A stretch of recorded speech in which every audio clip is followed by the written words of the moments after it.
बांझन को पुत्र देत निर्धन को माया, बांझन को पुत्री क्यों नहीं।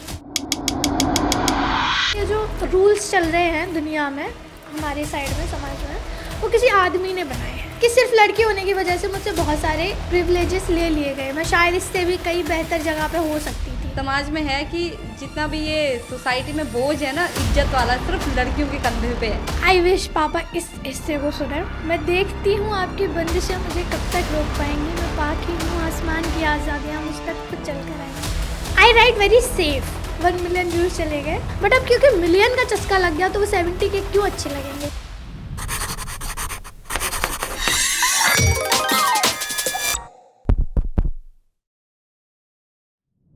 नमस्कार दोस्तों, आप देख रहे हैं अनफिल्टर्ड गपशप। मैं हूं आपकी होस्ट और दोस्त मीरा। आज का एपिसोड बहुत ज़्यादा खास होने वाला है क्योंकि आज हमारे साथ मौजूद है एक ऐसी कवि जिनकी कविताएं सिर्फ पढ़ी या सुनी नहीं जाती बल्कि उन्हें महसूस किया जाता है। उनके लिए प्यार सिर्फ एक भावना नहीं बल्कि सामाजिक दृष्टिकोण है। उनकी लेखनी इश्क, इंसानियत और इंसाफ की बेमिसाल जुगलबंदी है। तो चलिए वेलकम करते हैं हमारी आज की गेस्ट पाखी का, जिन्होंने अपनी लेखनी के जरिए लाखों दिलों को छुआ। तो पाखी, आपका हमारे शो में बहुत बहुत स्वागत है। Thank you so much. अच्छा लग रहा है आके। तो सबसे पहले तो मेरा यही क्वेश्चन रहेगा, पाखी का क्या मतलब हुआ? पाखी का मतलब होता है चिड़िया, और ये नाम मैंने अपने लिए चूज़ कर लिया था करीबन 2017 में। मैंने एक फेसबुक वीडियो देखी थी जिसमें एक औरत थी, वो कविता कर रही थी, मतलब बहुत पुरानी थी, और उनका नाम पाखी था। फिर मैंने इसका मतलब सर्च किया तो उस वक्त मैं थी ऐसी ऐसी जगह पे, ऐसे घर में, कि मुझे लगता था कि मैं बड़ी कैद हूँ। तो मुझे ऐसा लगता था मेरे लिए पाखी से बढ़िया कुछ हो ही नहीं सकता। मेरी पर्सनैलिटी को सूट भी करता है। अगर आप मुझसे मिल लेंगे तो फिर पाखी नाम से आपके दिमाग में और कुछ नहीं आएगा। तो वैसे मेरा रियल नाम है शिवानी सिंह सिकरवार।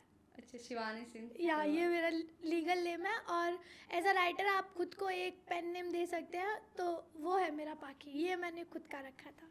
तो ये आपने अपने फेसबुक और इंस्टाग्राम पे भी आजाद पाखी के नाम से रखा है? और मुझे दिल्ली में 80% लोग ऐसे ही जानते हैं कि मेरा नाम पाखी, उनको पता ही नहीं मेरा नाम शिवानी है।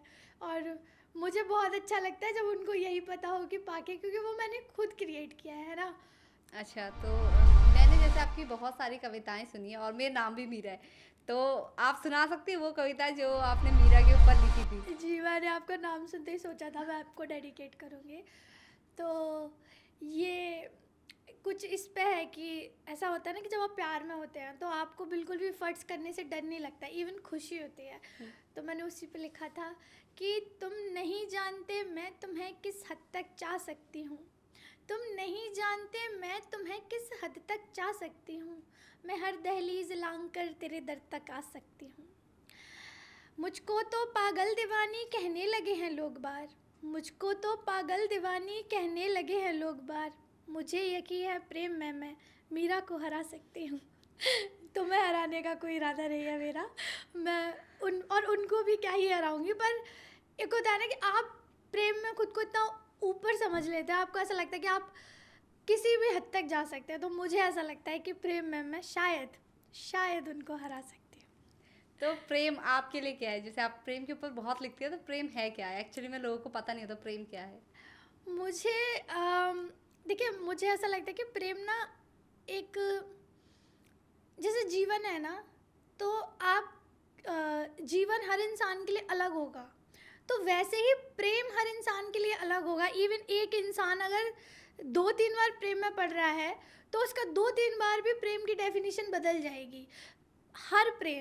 हर 2 लोगों में जो प्रेम चल रहा है, हर नया प्रेम, चाहे वो आपका हो चाहे किसी और का हो, हर नया प्रेम अपनी अलग परिभाषा लेके आता है। आप प्रेम को शब्दों में बांध पाओ, ऐसे शब्द ही पैदा नहीं हुए हैं। तो मुझे लगता है आप जितनी बार प्रेम में पढ़ोगे उतनी नई डेफिनेशन तैयार हो जाएंगी। और फिलहाल मेरे लिए ऐसा है कि ट्रू लव कुछ ऐसी सी फीलिंग है कि जैसे अभी का सिनेरियो ले लीजिए कि अभी बाहर जंग चल रही है, ठीक है, लेकिन मैं ये कह रही हूँ कि अगर आप प्रेम में हैं और आपके घर में आपका प्रेमी आपके साथ है, तो आपकी एक अलग दुनिया बस जाएगी। आपको बाहरी दुनिया की चीज़ें अफेक्ट ही नहीं कर पाएंगी, क्योंकि आपकी अलग दुनिया चल रही है। तो मुझे लगता है प्रेम एक दुनिया है जो कि खुशी भी हो सकती है और दुखी भी हो सकती है। फिर चाहे बाहर फूल बरसे पटाखे चले, और अगर आपके प्रेम में, लाइफ में, लव लाइफ में जंग चल रही है, तो फिर आपकी पूरी दुनिया में जंग चल रही है। सो मुझे लगता है कि प्रेम एक दुनिया है जिसमें आप हैं और आपका प्रेमी है। आपको कभी प्यार हुआ है? हाँ। काफ़ी बार। हाँ, हुआ है, बहुत बार हुआ है। सीरियसली 3 बार हुआ है, बहुत सीरियसली। और अभी मैं बहुत खुश हूँ। पर लोग बोलते हैं ना प्यार एक ही बार होता है जिंदगी में, तो 3 बार का कॉन्सेप्ट ये आप उनको कैसे क्लियर करेंगे? या नहीं 3 मुझे बार तो हो सकता है प्यार? 3 बार भी नहीं, मैं तो कह रही हूँ 30 बार भी हो सकता है, अगर किसी को हो सकता है तो। देखिए मैं बताती हूँ प्यार का कॉन्सेप्ट। देखिए इश्क, मोहब्बत, ये सारी बहुत अलग अलग लेवल की सूफी बातें हो जाती है, पर मैं कह सकती हूँ कि हाँ, प्यार आपको कई बार हो सकता है, लेकिन फिर उस इंसान से आप इश्क, मोहब्बत किस हद तक जा रहे हैं। क्योंकि जब वो लोग ये कह रहे हैं कि प्यार उनको दोबारा नहीं हुआ, यानी कि आपने जब प्यार किया तो शुरू में तो प्यार था, लेकिन आप उनके साथ वो लेवल क्रॉस कर गए, इश्क, मोहब्बत, है ना, जो भी 7 मुकाम होते हैं, आप कहाँ तक जाके लौट पाए, है ना। क्योंकि फिर आपको कोई और मिलेगा उसके साथ। जैसे मुझे आपसे प्यार हुआ, मैंने आपको प्यार किया, फिर मोहब्बत की, पर मैं इश्क तक नहीं पहुंच पाई और हमारा ख़त्म हो गया। फिर मैं किसी और से मिली, उसके साथ भी मेरा प्यार या मोहब्बत थी, लेकिन थोड़ा आगे बढ़ गई, फिर नहीं चल पाया तो मैं लौट आई। अब शायद मैं जिसके साथ हूँ मैं उसके इश्क के मुकाम पे पहुँच गई हूँ, तो मुझे लगता है इस मोहब्बत से पहले मुझे मोहब्बत नहीं हुई, ऐसा भी लगता है। तो मुझे ऐसा लगता है कि प्रेम आपको कई बार हो सकता है, बस आप हर किसी के साथ ज़्यादा मुकाम पे चलते जाते हैं, है ना। और किसी के साथ अगर आप जा चुके हैं और नहीं लौट पाए और किसी के साथ कम पे हैं, तो फिर वो इंसान ही क्लेम कर सकता है मुझको तो एक ही बार हुआ था। But it's all about you, your heart and your feelings, कि आप किसके साथ किस लेवल तक जुड़ पा रहे हैं दिल से। सो मुझे लगता है माई 3rd one is the true one. उससे पहले मैं पहुंची नहीं बाकी ऐसे 7 स्टेजेस पे। तो ऐसा क्या हुआ था? मतलब वो ब्रेकअप वाली फीलिंग क्या होती है? कुछ लोग होते हैं ना उभर ही नहीं पाते यार, खासकर मैंने लड़कों को देखा है, लड़कियों को भी देखा है एक्चुअली। तो वो लोग क्या होता है ना, उस चीज़ को लेके बैठ जाते हैं कि नहीं यार उसने हमें छोड़ दिया या उसने धोखा दिया, इस टाइप का एक होता है ना। तो ब्रेकअप मतलब आपके उसमें। हाँ, मैं समझती हूँ। तो मैं अगर अपनी बात करूँ पर्सनली, तो मैंने वैसे अपनी किसी भी चैनल पे ऐसे लव लाइफ के बारे में ऐसे खुले से बात नहीं की है, क्योंकि मेरे घर वाले मेरे को बाहर डालेंगे, बट मुझे लगता है वो देखेंगे नहीं। तो मैं अपना बताऊँ तो मैंने ये लिखा भी था कि ऐसा कुछ मैंने एक खत टाइप लिखा था। जब आप एक पैराग्राफ लिखते हैं तो मैंने लिखा था कि मैंने जिन जिन लोगों से भी प्यार किया मैं कभी उन्हें भूल नहीं पाई। वो उनका क्या हुआ, है ना, उन यादों का, उन रिश्तों का क्या हुआ, या तो वो धूल बन के मरघटों पे जम गए या फिर मेरी हड्डियों में धंस गए। तो अब मुझे ऐसा लगता है कि मेरे ढांचे में सिर्फ यादें हैं, है ना, और इनकी कोई शक्ल नहीं बची है, बस एहसास हैं जो झड़ते रहते हैं, कभी दुख बन के कभी प्रेम बन के। तो मुझे ऐसा लगता है कि मैंने कभी अनलव नहीं कर पाया किसी को, मैं पहले से दूसरे के ज़्यादा प्रेम में पड़ गई, पर इसका मतलब ये नहीं था कि उसके जितने प्रेम में थी मैं उसको ख़त्म कर पाई या भूल पाई या कभी नफ़रत भी कर पाई। मेरे को आज भी हर नंबर, हर शक्ल अच्छे से याद है, हर मोमेंट याद है कि मैं कब कहाँ से मिली, किससे मिली और कैसे बिछड़ी, सब कुछ, और वो दर्द भी याद है। पर मैंने इस चीज़ के साथ ना लाइक पीस कर लिया, लाइक समझौता कर लिया कि ठीक है, ऐसा हो सकता है कि आपको प्यार हो और फिर आप अलग हो जाएं, तो आप को उनसे नफ़रत ना हो या फिर आपका प्यार भी ख़त्म ना हो, ऐसा हो सकता है। लेकिन एक और उम्मीद के साथ भी जी सकते हैं कि आपको किसी से उससे भी ज़्यादा प्यार होगा, और जब उससे ज़्यादा प्यार हो जाएगा तो फिर ये कम दुख हो जाएगा, लाइक फिर आपको इतना फ़र्क नहीं पड़ेगा। तो ऐसा नहीं है कि आपको भूलने की, नफ़रत करने की या हेट करने की ज़रूरत है कि मैं निकल ही जाऊँ, और ये भी क्लेम करने की ज़रूरत है कि मैं तो भाई प्यार में वो तो पड़ा ही रहा और मैं तो, है ना, वो चले गए छोड़ के। ठीक है। ऐसे बहुत सारे दोस्त भी तो होते हैं, अच्छी दोस्ती चल रही थी फिर ख़त्म हो गया, इसका मतलब ये थोड़ी आप उस दोस्त को मेमोरी से इरेज करेंगे और बिल्कुल ख़त्म करें। ठीक है, उस वक्त पे दोस्ती अच्छी थी, ठीक है, कोई बात नहीं। बट मुझे लगता है आप जब जिसके प्यार में हैं उससे बहुत ज़्यादा प्यार में होने चाहिए। मुझे लगता है आपका हर बार का प्यार अगर पहले से ज़्यादा नहीं है तो आप गलत जगह पे हैं, ठीक है। आपको फिर शायद किसी अच्छे मौके का वेट करना चाहिए। ऐसा नहीं कि अब आप चीट करोगे उन पे। मेरा मतलब है, मुझे लगता है जैसे कि मेरा है तो बहुत टाइम्स मैंने टाइम लिया, मैं सिंगल ही रही, मैं ऐसे ही किसी के प्यार में नहीं पड़ सकती। मेरे को या तो हो जाएगा या नहीं होगा, मेरा कोई बीच का सीन नहीं है कि नहीं I like you but I don't love you, no. मेरे को हो जाएगा या फिर नहीं होगा, और उसमें आपका कोई लेना देना ही नहीं है, वो मेरी फीलिंग है, वो मेरी तरफ से होगा। तो मैं सही इंसान का वेट करती हूँ, जब तक वो नहीं आता मैं सिंगल रहूँगी, और फिर जब वो आ जाता है तो फिर मैं कभी पीछे नहीं लौटूंगी। It's like that. ये शिद्दत वाले प्यार के ऊपर आपने कभी कोई कविता लिखी है? बहुत लिखी है, बहुत सारी लिखी है।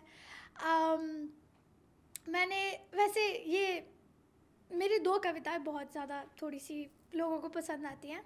एक है डियर अजनबी, ठीक है, ये बहुत लंबी कविता है बट मैं आपको शॉर्ट में समझा देती हूँ। एक तो डियर अजनबी है जो इस बेसिस पे है कि जब मेरा ब्रेकअप हुआ था तो ये इस पे थी कि कहीं कोई है जो मेरे लिए बना है, क्योंकि सबके लिए बना ही होता है कोई ना कोई, तो मैं उसको ढूंढ रही हूँ पर मैं उसको जानती नहीं हूँ। तो फिर उस पे शायद मैंने कुछ ऐसा सा लिखा था कि कहते हैं खुदा ने इस जहाँ में सभी के लिए किसी ना किसी को है बनाया, हर किसी के लिए। तो जब पहली बार ये गाना सुना था ना, मैं तुम्हें तब से खोज रही हूँ, मुंतज़िर हुई है बाकी ख्वाहिशें, पर मैं सिर्फ तुम ही को सोच रही हूँ। नाम धर्म कद काठी, जाति धर्म नाम राशि, सबसे अनजान मैं पते पर बस एक एहसास लिए, तो मैं हर पते पर पूछ रही हूँ डियर अजनबी, हाँ तुम्हें मैं एक अरसे से ढूंढ रही हूँ। तो ऐसे करके ना बहुत सारे पैराग्राफ्स थे जिसमें मैंने ये दिखाया था कि मैं उसको ढूंढ रही हूँ हर जगह, मतलब ऐसे नहीं कि मतलब लाइक इन माई हार्ट। तो ये इस उम्मीद पे थी कि मेरा पर्सन मुझसे आके टकरा जाएगा। फिर मेरी एक और कविता थी कि तुम जा चुके हो, है ना, तो वो इस पे थी कि जब मेरा लव्ड वन गया तो मुझे ऐसा लगता है कि मेरे प्यार करने की सारी ताकत, सारे मौके चले गए, because every breakup makes you feel कि ये लास्ट था, इसके बाद आपको प्यार नहीं हो सकता। पर मुझे ऐसा लगता है प्रेम एक धूप की तरह है, आप कितना भी उसको खुरपी से खोद लो, फिर वो जैसे ही मौसम सही आएगा, सही जैसे ही एनवायरनमेंट उसको सही मिलेगा वो फिर से उगाती है। सो मुझे लगता है प्रेम धूप की तरह है कि आप कितना भी उखाड़ो अपने जीवन से, बट अगर आप ऐसे प्यार वाले इंसान हो तो आप ज़्यादा दिन अकेले नहीं रह पाएंगे, आपको कोई सही इंसान मिल जाएगा।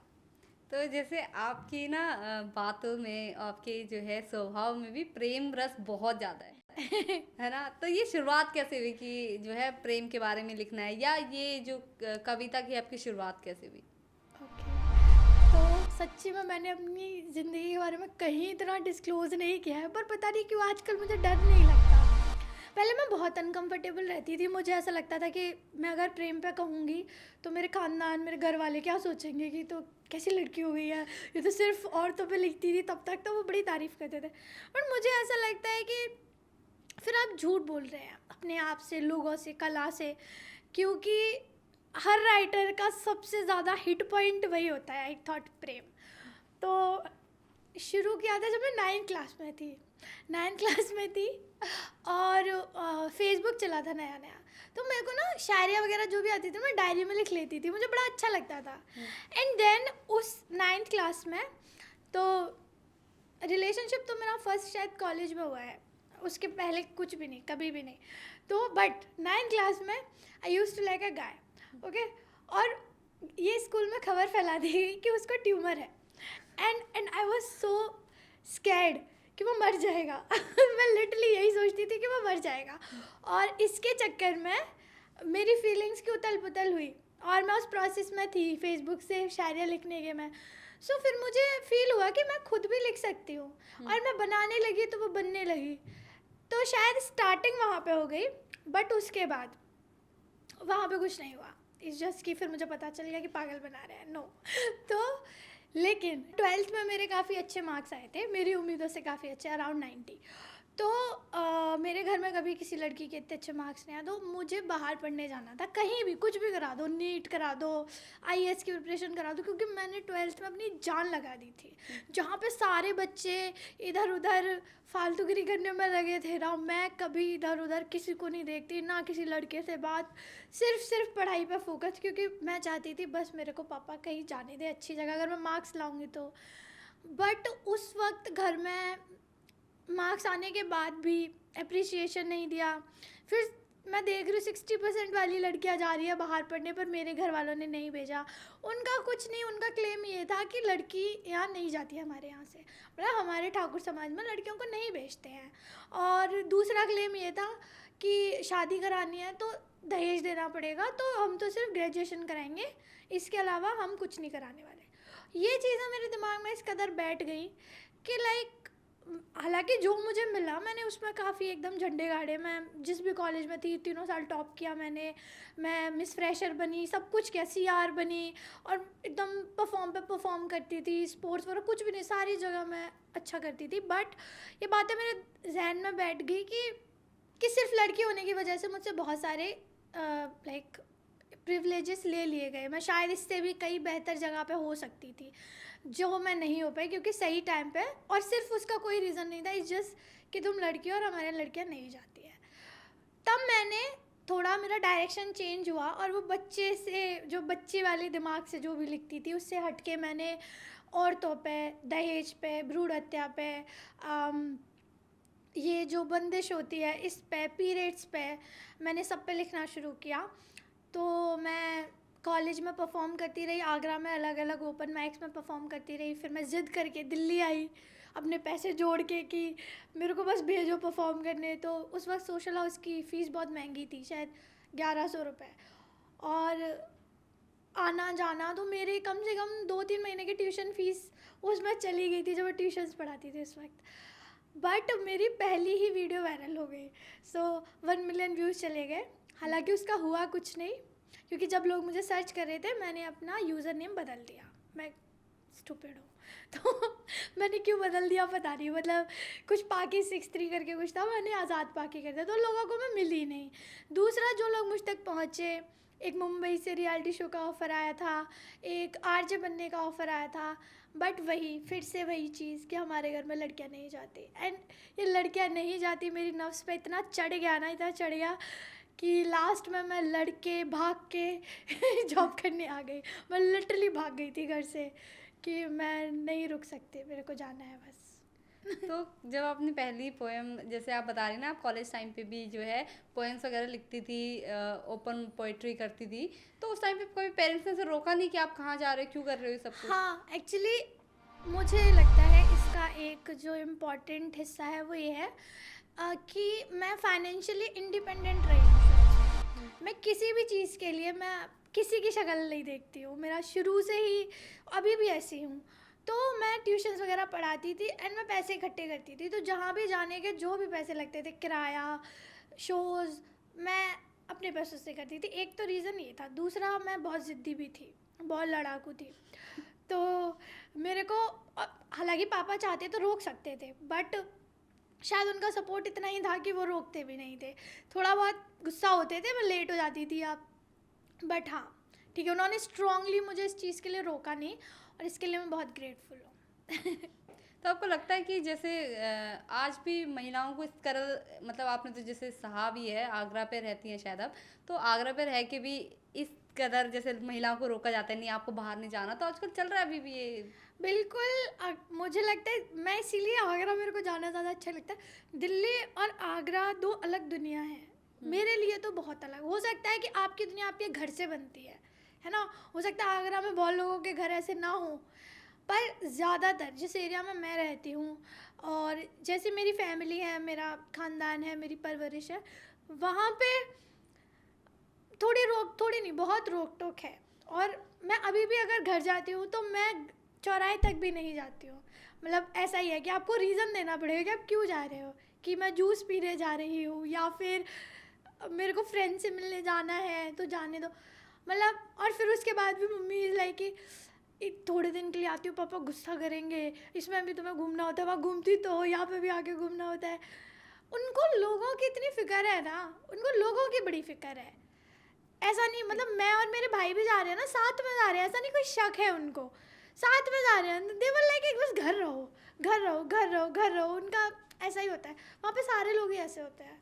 ये शायद होता है कहीं ना कहीं समाज का माहौल कि आप और आपके भाई साथ में भी जा रहे हैं, फिर भी लोग बातें बनाने लगते हैं। नहीं, फिर भी दे वर लाइक कि घर में रहो ना, इतनी लेट क्यों जाना है। इट्स लाइक कि may be because of my पापा, थोड़ा उनका गुस्सा तेज़ है, तो उनको गुस्सा आ ही जाता है अगर हम घर से बाहर जाते हैं तो, और घर में भी रहते हैं तो भी आ जाता है, फ़ोन चलाते हैं तो कि फ़ोन में क्या कर रहे हो। तो गुस्सा तो आ ही जाता है।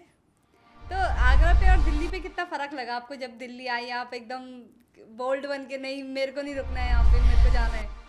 मेरे को लगा कि लाइफ एक मूवी है।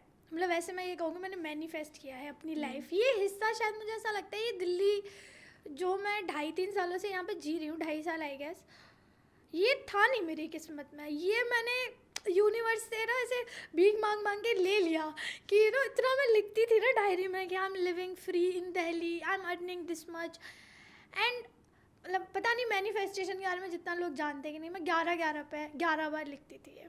और मैंने शुरू कर दिया था मार्च से लिखना, 2022 में मार्च से लिखना शुरू किया था, एंड आई गेस अक्टूबर में मैं दिल्ली आ गई थी भाग के। मतलब इट रियली वर्क्स, ठीक है। मेरी तो पूरी लाइफ ही मैनिफेस्टेशन है। इवन दिस रिंग, मैं यहाँ पे पेन से ऐसे इन्फिनिटी बनाती रहती थी, ठीक है। मतलब ऐसी मेरी आदत है, आई लाइक दिस साइन। तो ये जो मैंने खरीदी थी, ये मेरे जो दोस्त है वो ज्वेलर है, उसने ये डिज़ाइन मेरे लिए खुद से सोची। उसने बोला मैं डिसाइड करूँगा। मेरे को जब मैंने ली भी तो मुझे अच्छा लगा, बट मैंने इतना नोटिस नहीं किया। मैं इसको पहने पहने काम कर रही थी और मैं फिर से पेन से बनाने लगी, देना ही नोटिस कि ये तो डायमंड का हो गया उनका वाह। तो ऐसा होता है कि मेरी पूरी लाइफ इज़ मैनिफेस्टेशन। इवन मैं ये कहूँगी कि मैं प्यार में भी पड़ी हूँ ना, that is also my manifestation, क्योंकि जिस टाइप का जो इंसान जब मुझे चाहिए था वो वैसे ही मिल गया, बिल्कुल सेम। तो एवरीथिंग इज़ मैनिफेस्टेशन।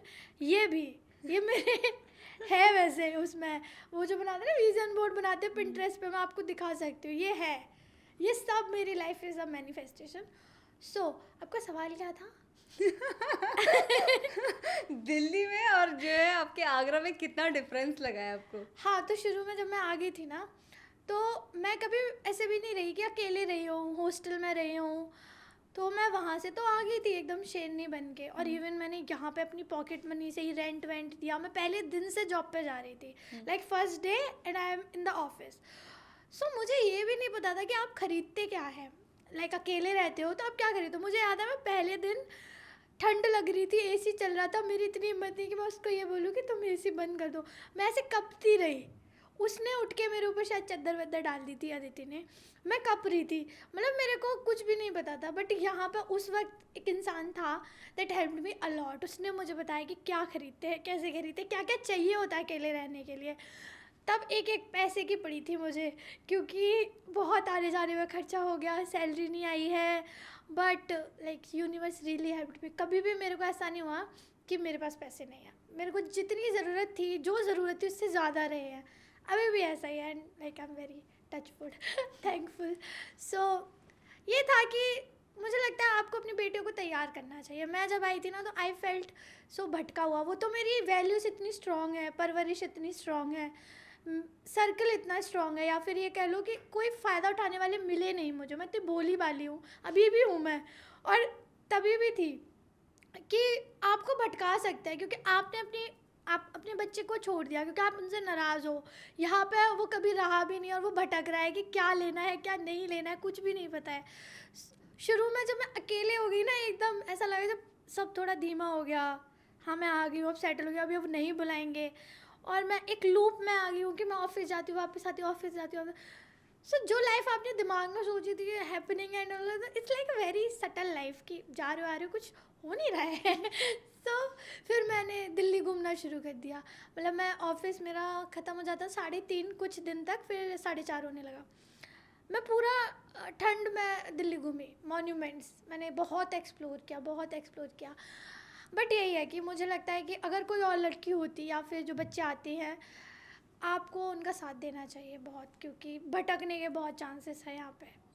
मैं तो बच गई क्योंकि मैं थोड़ा लाइक शायद ये कह सकते हैं, जब मेरी एक है भी कि मैं एक शायरी सुनाती हूँ, ठीक है, कि पैर दुख रहे हैं उसके मगर मुस्कुरा के सोती है, घोंसला बुनने की भी क्या मीठी तका होती है, इंसान जिसे ठुकरा दे उसे खुदा अपना लेता है, मुझ जैसा दिखता है जिस पे उसकी रहमत होती है। तो मुझे ऐसा लगता है कि जब सबने हाथ छोड़ा तो मेरे को सीधे भगवान ने पकड़ लिया, एंड उन्होंने मेरा बहुत ख्याल रखा है।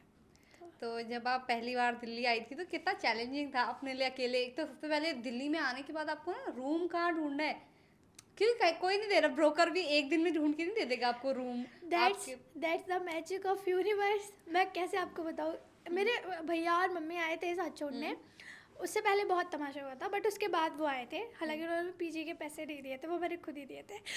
तो हम सीधे ऑफिस गए, ऑफिस में अपना जो भी सब सबमिट करना था, फिर उनको बोल दिया कि आज तो हम रूम ढूंढ रहे हैं, तो हम निकले। उसके बाद हम पहले हम ऐसे जा रहे, एक लड़की जा रही थी, मतलब शायद मेरी मम्मी ने उससे पूछा कि बेटा यहाँ पे कोई पीजी है, तो उसने कहा मैं जिसमें रहती हूँ वो वहाँ पे नंबर दे दिया, एंड बस हम गए हैं उस पीजी में, एंड वी फाइनलाइज्ड इट कि हो गया, फाइनल कर दिया।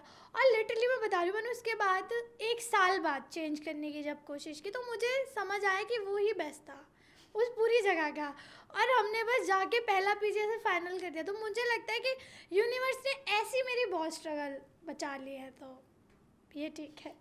तो जैसे पीजी में रहना, अभी आप शायद अभी रूम लेके रहती है, हाँ। तो पीजी में रहना और रूम पे रहना, इन दोनों में कितना अंतर है? अंतर तो है, देखिए, एक तो ये है, हालांकि रिस्ट्रिक्शन तो देखो वो तो इंसान के ऊपर है, ठीक है। पीजी वाली लड़कियां भी गायब हो जाती है, ठीक है, रात रात को गोल कर देती है, सब एक दूसरे का साथ दे देते, तो ऐसी कोई बड़ी बात है।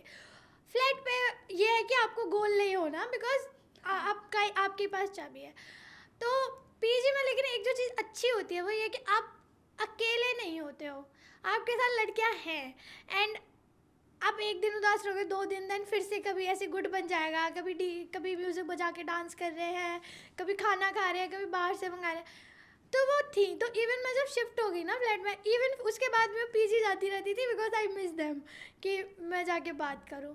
और फ्लैट में बस ये है कि अच्छा है, ये भी लाइफ अच्छी है कि आपको अपना स्पेस मिलता है। पीजी में आपको हमेशा सामने वाले का ख्याल रखना पड़ता है, लाइट भी जलाने के लिए, कि ना कि वो सो तो नहीं रहा, वो ऑफिस से तो नहीं आया, वो पढ़ तो नहीं रहा, तो बहुत सारी दिक्कतें होती हैं। बट मुझे ऐसा लगता है कि फ्लैट में आपको अपना पर्सनल स्पेस मिल जाता है। अगर आप ऐसा कुछ काम करते हैं, पोइट्री वगैरह लिखना है अगर आपको, तो थोड़ी शांति चाहिए होती है, वो मिल जाता है, अपने हिसाब से फ्री रहते हैं। हाँ, लेकिन खाने के लिए बहुत परेशान होते हैं। पीजी में खाना आपको टाइम से मिलता है, फ्लैट में आपके हाथ में होता है। तो मैं तो बहुत ही ऑर्डर करती हूँ, लाइक बहुत ज़्यादा ऑर्डर करती हूँ। तो हाँ, लेकिन यही है कि इंडिपेंडेंस मिल जाती है फ्लैट में, थोड़ा पर्सनल स्पेस मिल जाता है। बट हाँ, बुरी तरह बोर भी हो सकता है, क्योंकि मैं तो बिल्कुल ही बाहर नहीं जाती मैं रूम पे पड़ी रहती हूँ, बट मेरे को अच्छा भी लगता है। I like to have skin care, hair care, ये मेरे को पसंद है। तो मैं अकेली होती तो मैं यही सब करती रहती हूँ, मेरे को बहुत पसंद है, बहुत ज़्यादा। मेरे पूरे ड्रॉअर भरे हुए हैं। मैं कहती भी हूँ सबसे कि मेरे को किसी ने इतने लाड से नहीं रखता जितना मैं खुद को रखती हूँ। मतलब लाइक अगर किसी को मुझसे प्यार करना है तो उसको मुझसे ज़्यादा प्यार करना पड़ेगा। I really love my self, बहुत ज़्यादा खर्चे करती हूँ मैं खुद पे, स्किन केयर पे तो बहुत ही ज़्यादा मतलब जैसे कुछ लोगों को होता है स्किन केयर के बारे में पता नहीं होता, बेसिक बता दीजिए जो आप करती है। मैं तो, मेरे पास तो बहुत ज़्यादा ही क्रीम वरीमा पड़ी रहती है, तो मेरा जब मन करता है मैं उसको उठा के लगा लेती हूँ। हालांकि आप देख रहे होंगे उसका कोई फ़ायदा नहीं है बट मुझे ऐसा लगता है कि जैसे आप बाहर खाने जा रहे हैं, आप 2,500-3,000 उड़ाकर, इतने में आप ऐसी स्किन केयर मंगाइए जो पूरे महीने, 2 महीने, 3 भी चल सकते हैं, 2 महीने तो चली जाएगी, है ना। तो मुझे लगता है स्किन केयर वर्थ इट है, बाहर खाने पीने से तो अच्छा ही है। मुझे लगता है आप क्या यूज़ कर सकते हैं। देखो, एक तो बेसिक सी सनस्क्रीन तो होनी चाहिए, है ना। एक जेल बेस्ड मॉइस्चराइज़र होना चाहिए। मैं क्यों वो कर रही हूँ, है ना, एडवर्टाइजमेंट, हालांकि मुझे तो कोई दे भी नहीं रहा, मैं तो पैसे दे के मंगाया है, बट मुझे अच्छा लग रहा है। एक्वालॉजिका का जो अभी नया जेल बेस्ड मॉइस्चराइज़र है ना, वो उसके बाद सनस्क्रीन मुझे एक्वालॉजिका की इतनी अच्छी लगी, मैं डम एंड डॉग की लगाती हूँ, वो मुझे अच्छी लगती है। और उसके बाद मैं फाउंडेशन हैवी नहीं यूज़ करती, मियोन का बीबी क्रीम वाला यूज़ करती हूँ। और क्या, आई क्रीम हो बेसिक सी, और वैसलीन, लिप बाम, बस। हमें पूछा जाए बेसिक से दो चार ब्रांड पता होंगे जो टीवी में आते हैं, बस हो गया खत्म। उसके लिए बहुत मैं स्ट्रगल करती हूँ आई क्रीम के लिए, क्योंकि महंगी बहुत आती है। आई क्रीम ये किस काम आती है, मतलब अंडर आई? हाँ, अंडर अच्छा, आई अंडर आई क्रीम। रात को लगा के। तो मैं अभी उसकी यूज करती हूँ शायद, काम करके कुछ, काम वेदा कुछ ऐसा सा कुछ है, प्रोडक्ट है, पर ठीक है, ओके ओके। अच्छा, मतलब इतने सारे प्रोडक्ट होते हैं, ये आपको कैसे पता चले? यहाँ दिल्ली आने के बाद पता चला या पहले से ही? नहीं, एक्चुअली मैं, हाँ, इसकी भी एक कहानी है कि मेरी शक्ल बहुत ख़राब हो गई थी 2020 में, मतलब लाइक पता नहीं क्यों, बस एलर्जी होती गई एंड मेरा पूरा फेस पे पिंपल हो गए। तो मेरे को कह लो ट्रॉमा हो गया, क्या हो गया। मैं सिर्फ एक ही बार गई थी वैसे डर्मक के पास, तो उसने मुझे कुछ क्रीम दी थी, उससे हल्का कंट्रोल हुआ था।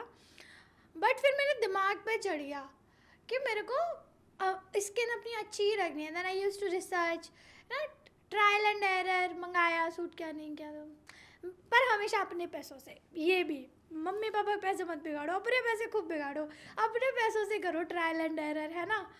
तो मुझे लगता है कि डर्म एंड डॉग के प्रोडक्ट्स ने बहुत साथ दिया, मैं अभी तक यूज़ करती हूँ उसका। हाइलुरोनिक एसिड वाला जेल तो अभी भी है मेरे पास। शुरू में मैंने सैलिसिलिक एसिड वाला जेल लगाया था, अगर आपके एक्टिव एक्ने है तो वो काम आएगा, सूट करेगा स्किन को। स्किन केयर के बारे में भी बहुत कुछ पता चल गया इसमें तो। हमें मतलब लाइक ऐसे ट्रायल एंड एरर से मेरे को भी पता चला कि क्या सही रहेगा क्या नहीं। अभी तो एक तो ना स्किन को भी आदत हो जाती है। तो और दूसरी चीज़ जो सबसे ज़्यादा लाइक, अगर मेरी दूर से स्किन देखो, मैं खुद की तारीफ़ नहीं कर रही हूँ, बट मेरी स्किन ग्लो ही दिखती है ना, कि ग्लो है। तो मुझे लगता है शेविंग से बहुत फ़र्क आया, मतलब मेरी शक्ल पे तो मैं तो भालू हूँ ना, मेरे पे है बाल, मेरी पूरी बॉडी में बहुत। तो मुझे ऐसा लगता है शेविंग करने से उसके बाद आप कुछ भी लगाओ, कोई भी क्रीम, जेल, सीरम, कुछ भी लगाओ, इट वर्क्स लाइक मैजिक, क्योंकि स्किन आपकी एकदम बैरियर फ्री हो जाती है, फिर वो अंदर तक जाता है, पक्का ग्लो कर जाओगे आप। शेविंग फेस पे? हाँ, लेकिन आपको तो नहीं है नीड, लाइक लोगों को होते हैं, थोड़े थोड़े हेयर्स होते हैं, तो आप कर सकते हो। मैं तो लाइक मेरे तो अलग अलग तरीके, मैं जैसे यहाँ पे मेरे थोड़े से बाल है, तो like why I am saying this on podcast, but I used to wax also कहीं, ठीक है। बट मैंने ऐसे सुना था ना कि आपको शेविंग, मतलब होता है जनरली ऐसे सुनते नहीं हम कि शेविंग कर लिया तो फिर बाल ज़्यादा आएंगे। नहीं, मेरे को 1.5 साल तो हो गया, कुछ नहीं फ़र्क आता, सेम आता है, कुछ फ़र्क नहीं आता ना। ऐसा होता है कि जल्दी आते हैं, कुछ भी नहीं होता, हफ्ते में एक बार इज़ इनफ। सच में कुछ भी फ़र्क नहीं पड़ता। इवन आपकी स्किन ज़्यादा ग्लो करती है, ज़्यादा अंदर तक प्रोडक्ट जाते हैं और बेटर रिजल्ट ही आता है। तो ये फेस पे वैक्स करना ज़्यादा बेटर है या फिर सेव करना ज़्यादा बेटर है? अब देखो, जहाँ पे आपके बाल ज़्यादा हैं, लाइक मेरे इस एरिया में, यहाँ पे और यहाँ पे, दीज 2 एरियाज मैं वैक्स करती हूँ, क्योंकि उसमें क्या होता है कि फिर वरना बार बार शेव करने से भी वो अंदर से नहीं निकलेगा एंड थोड़ी रफ स्किन हो जाएगी and it will not look nice and not feel nice, ऐसे ऐसे अजीब लगेगा। बाकी सबके लिए मैं उसके लिए वो करती हूँ शेव, लेकिन वो अच्छा वाला रेज़र होता है, ऐसे नहीं ख़राब वाला नहीं, वो होता है। मैं करती हूँ, किसका यूज़ करती हूँ मैं, पहले तो सिरोना का करती थी, अभी मैं कार्मेसी का कर रही हूँ, तो वो थोड़े अच्छे वाले होते हैं एंड वो चल जाता है, एक रेज़र भी 10 बार आप कर सकते हो आराम से, बस आपको साफ़ करके वाइप करके दोबारा से रख देना है, इट इज़ वेरी नाइस। तो जैसे मैं होता है ना आजकल लड़कियों में तो खासकर बालों को लेके बहुत ज़्यादा ऑब्सेशन होता है कि यार हमारे बाल आगे से, जैसे मैं खुद ही बोलती रहती हूँ, मैं आगे से गंजी हो गई। हाँ, है ना। तो आप क्या करती हो, मतलब आपके चेहरे पे, आपके मतलब बालों पे ऐसा कुछ नहीं दिखाई दे रहा? कुछ है ऐसा कुछ कि हाँ भाई ये वाला शैम्पू ट्राई कर लो या ऐसे करना है? शैम्पू तो मैं डव ही ट्राई करती हूँ, उसके अलावा मैं कोई बदलती हूँ तो मेरे को थोड़ा जनरल, हालांकि दिल्ली में तो हर जगह पानी ख़राब है, तो मेरे बाल तो गए हैं, ऑफ कोर्स गए हैं, बट आई यूज़ टू दही मैं बहुत यूज़ करती हूँ। दही में कुछ भी मिला लो, कुछ भी विल वर्क, लाइक शहद मिला लो, मैं अगर बना रही हूँ तो दही लूँगी, उसमें 1 चम्मच कॉफ़ी, उससे ना बाल भी, जैसे मैंने कोई कलर नहीं किया है बालों में, बट इट लुक नाइस, हल्के से रेडिश से लगते हैं क्योंकि मैं कॉफ़ी लगाती हूँ, तो it's like a natural colour. तो आप कॉफ़ी डाल लो, शहद डाल लो, ग्लिसरीन रहता है मेरे पास, मैं ग्लिसरीन डाल लेती हूँ, और पैराशूट का ऑयल, कोई भी ऑयल डाल लो तो ये तो सारा मिक्स करके देन अपने बालों हाँ पे लगा अप्लाई लो, 1 घंटे लगा लो, अच्छे से धुल लो। और वरना आप, लेकिन ग्लिसरीन काफ़ी अच्छा वर्क करता है वैसे, जैसे अभी मैंने धोने से पहले पैराशूट का ऑयल और ग्लिसरीन साथ में लगाया था, एंड उससे ना उड़े उड़े से नहीं बाल लगते, सूखे सूखे से नहीं लगते, अच्छे लगते। और हमेशा खाली सर मत दो, हमेशा कुछ लगा के, लाइक कोई भी ऑयल लगा लो, ग्लिसरीन लगा लो, जेल लगा लो, लाइक कुछ लगा लो बालों में, दही लगा लो। ठंडों में आप दही नहीं लगा सकते तो आप तेल और ग्लिसरीन लगा लो। अच्छा, तो ये सारी तो हमारी जो है मेकअप रिलेटेड बातें हो गई। थोड़ा सा आप अपने बारे में बताइए कि जब आप आगरा में थी तो कोई बचपन का किस्सा आपको याद हो कि हाँ ये वाला किस्सा हमारे साथ बहुत, मतलब घर का हो सकता है, स्कूल का हो सकता है, कॉलेज का हो सकता है। कॉलेज का मैं बहुत सीधी बच्ची थी, वो नहीं होती जो 2 चोटी करके आती है और सारा काम करके लाती है और फिर पिटवा देती बच्चों को, मैं वो टाइप की थी। मतलब मैं बहुत सीधी रही हूँ, फर्स्ट बेंच एकदम, ऐसे पढ़ाई में ध्यान। फिर जब मैं कॉलेज गई तो मतलब 12th तक तो बिल्कुल ऐसा लगता था दुनिया हमारे बारे में है, सबको ये पता है कि बोर्ड में हमारे कितने मार्क्स आएंगे, कि आए हैं, ऐसा, मतलब ऐसे बहुत छोटा दिमाग था। बट जब मैं कॉलेज गई तो वहाँ पे मैं 4 लंगूरों से मिली, मेरी 4 बहुत पक्की सहेली थी, निशु, गीतांजलि, कल्पना एंड लक्ष्मी। तो मुझे तब तक मेरे लिए बहुत सारी चीज़ें एकदम ऐसी थी कि बहुत गलत बात है ये तो। स्कूल में कोई ऐसे मेरे को गाली देते दिखता ना, मैं तो कभी उससे बात भी नहीं करती। फिर मैं इन 4 से मिली और इतनी गालियाँ देती थी, एंड आई वाज लाइक, और ये मेरी बेस्ट फ्रेंड्स बन गया, हम लाइक बेस्टेस्ट फ्रेंड, हम 5 स्टार थे पूरे कॉलेज का, क्योंकि हम टॉप रहते थे, हमारे ही first second third fourth fifth बनता था, फर्स्ट में ही रहती थी। तो मेरी शक्ल बहुत भोली सी है, तो हम ना उस टाइप के बच्चे थे जो, मैं बैक बेंचर बन गई फिर कॉलेज में, और सारे टीचर्स को लगता था ये बहुत सीधी है, ये इसको फंसा के रखती है। तो जैसे हम लेट पहुंचते थे ना कॉलेज में तो वो मेरे को आगे कर देती, मैं कहती सर मैं आ जाऊँ एंड वो कहते आ जाओ, फिर वो मेरे पीछे पीछे जाती थी। सो मुझे लगा कि एकदम से लाइफ ना से ड्रास्टिकली चेंज हुई कि जो आप सोचते हो वो सही नहीं होता। मेरी स्कूल लाइफ इतनी बोरिंग थी, मैं कॉलेज में, और ऐसा भी नहीं था कि हम में से कोई बॉयफ्रेंड बना रहा है, कोई गलत काम है, कोई सिगरेट पी रहा है, कुछ भी नहीं। We are just fun. हम मतलब टीचर की खिंचाई भी करते थे, वो आज तक मैंने नहीं की थी। तो जब मैं इनको देखती थी कि सच में मज़े आते हैं कि सच में ऐसा मज़े आते हैं, मतलब इंटरवल से पहले लंच खाने में मज़े आते हैं, टीचर की खिंचाई करने में मज़े आते हैं, गार्डन में बैठने में मज़े आते हैं बंक करके। और उनके साथ लाइफ एकदम से चेंज हो गई, मेरी सही गलत की डेफिनेशंस को उन्होंने चेंज कर दिया। और मेरे को याद है हमने पहला बंक मारा, ठीक है, और सोचिए हम कहाँ गए, हम गए मेरे रिश्तेदार के घर मतलब क्यों बंक मार के आप अपने रिश्तेदार के घर जा रहे हो। तो मेरी मौसी की बेटी थी रीना दीदी, लेकिन उनसे भी मैं बहुत क्लोज थी। तो हम उनके घर गए, हमने डांस किया, सैंडविच बनाई, मस्ती की, और फिर घर आके बता दिया कि बंक पे गए थे मैं सच में थी, बॉडम थी, हाँ मैं थी। और शायद हमने ऐसा कोई बंक मारा ही नहीं कुछ ज़्यादा गलत सा, बट उनके साथ लाइफ बहुत फन थी। I really miss them. अभी भी आपके दोस्त हो? हाँ है, मतलब हमारा ग्रुप है, बट ये है कि 2 की शादी हो गई है और हम सब वेट करें हमारी कब होगी तो हाँ है, कनेक्टेड है, लेकिन मिलते कम है, अब मिलना कम हो गया है। वही वाली बात है कि जो गया वो तो गया ही रहा, तो थोड़ा कम हो गया। बट दोस्ती के ऊपर भी लिखी आपने कविताएं? मैंने फेयरवेल पे लिखी थी, और फेयरवेल पे उनमें से कोई भी नहीं आया था बहुत बदतमीज थी सच में। नहीं मुझे याद नहीं है, बट मेरे दोस्त बहुत हैं, लेकिन जैसे ये तो कॉलेज की हो गई। अगर मैं आपको ये बताऊँ, मेरे 2 दोस्त हैं। पहली है जिसकी अभी शादी हुई थी 30 अप्रैल को, मैं उसके लिए आगरा रही 5-6 दिन, और उसके गांव जाती रही। तो हम हैं साथ, जब मैं 7th में थी वो 5th में थी, वो से 2 साल छोटी है, फिर भी शादी हो गई तो वो थी। और उससे मेरी बहुत साल पुरानी दोस्त है, शायद 15 ईयर्स प्लस। और एक मेरी फ्रेंड है जो यूकेजी से मेरी दोस्त है, लाइक यूकेजी से, और वो अब तक दोस्त है। तो मुझे जो कहते फीमेल फ्रेंडशिप चलती नहीं है, मुझे लगता है कि बस निभाने वाले होने चाहिए, हर दोस्ती चल जाती है। तो उनसे तो बहुत मिलना जुलना है मेरा, और वो है मेरी लाइफ में अभी भी बहुत एक्टिवली है। इवन यूकेजी वाली से अभी भी मैं वीडियो कॉल करती हुई आ रही थी क्योंकि मुझे अपना फ़ोन रिस्टार्ट करना नहीं आ रहा था। सो वो भी बहुत तो वो प्यारी भी है। दिल्ली में रहती है या नहीं कहीं नहीं, और? वो पुणे है। वो अच्छा। पुणे रहती है, अभी पुणे रहती है, लेकिन वो उसका घर आगरा साइड है, तो वो जब भी आती है पहले मेरे पास रुकती है, फिर घर जाती है, फिर घर से फिर आके मेरे पास रुकती है, फिर पुणे जाती है। तो हम ऐसे मैनेज करते हैं। तो लोग जो बोलते थे कि लड़कियां दोस्ती निभाना नहीं जानती। नहीं, हम तो बहुत एफर्ट्स डालते हैं, सच्ची में बहुत एफर्ट्स डालते हैं। इवन जिसकी शादी होगी ना, वो ग्रेटर नोएडा रहती थी, मैं दिल्ली रहती थी। मैं ये कहती हूँ, हम महीने में 4-4 बार एक दूसरे के पास जाते थे। कितनी दूर है ग्रेटर नोएडा, 2.5 घंटे लग जाते हैं, पूरे 2-2.5 घंटे। वो फिर भी आती थी मेरे पास, मैं फिर भी जाती थी उसके पास। तो एफर्ट्स अगर लगाओ तो चलती है, दोस्तियाँ चलती है।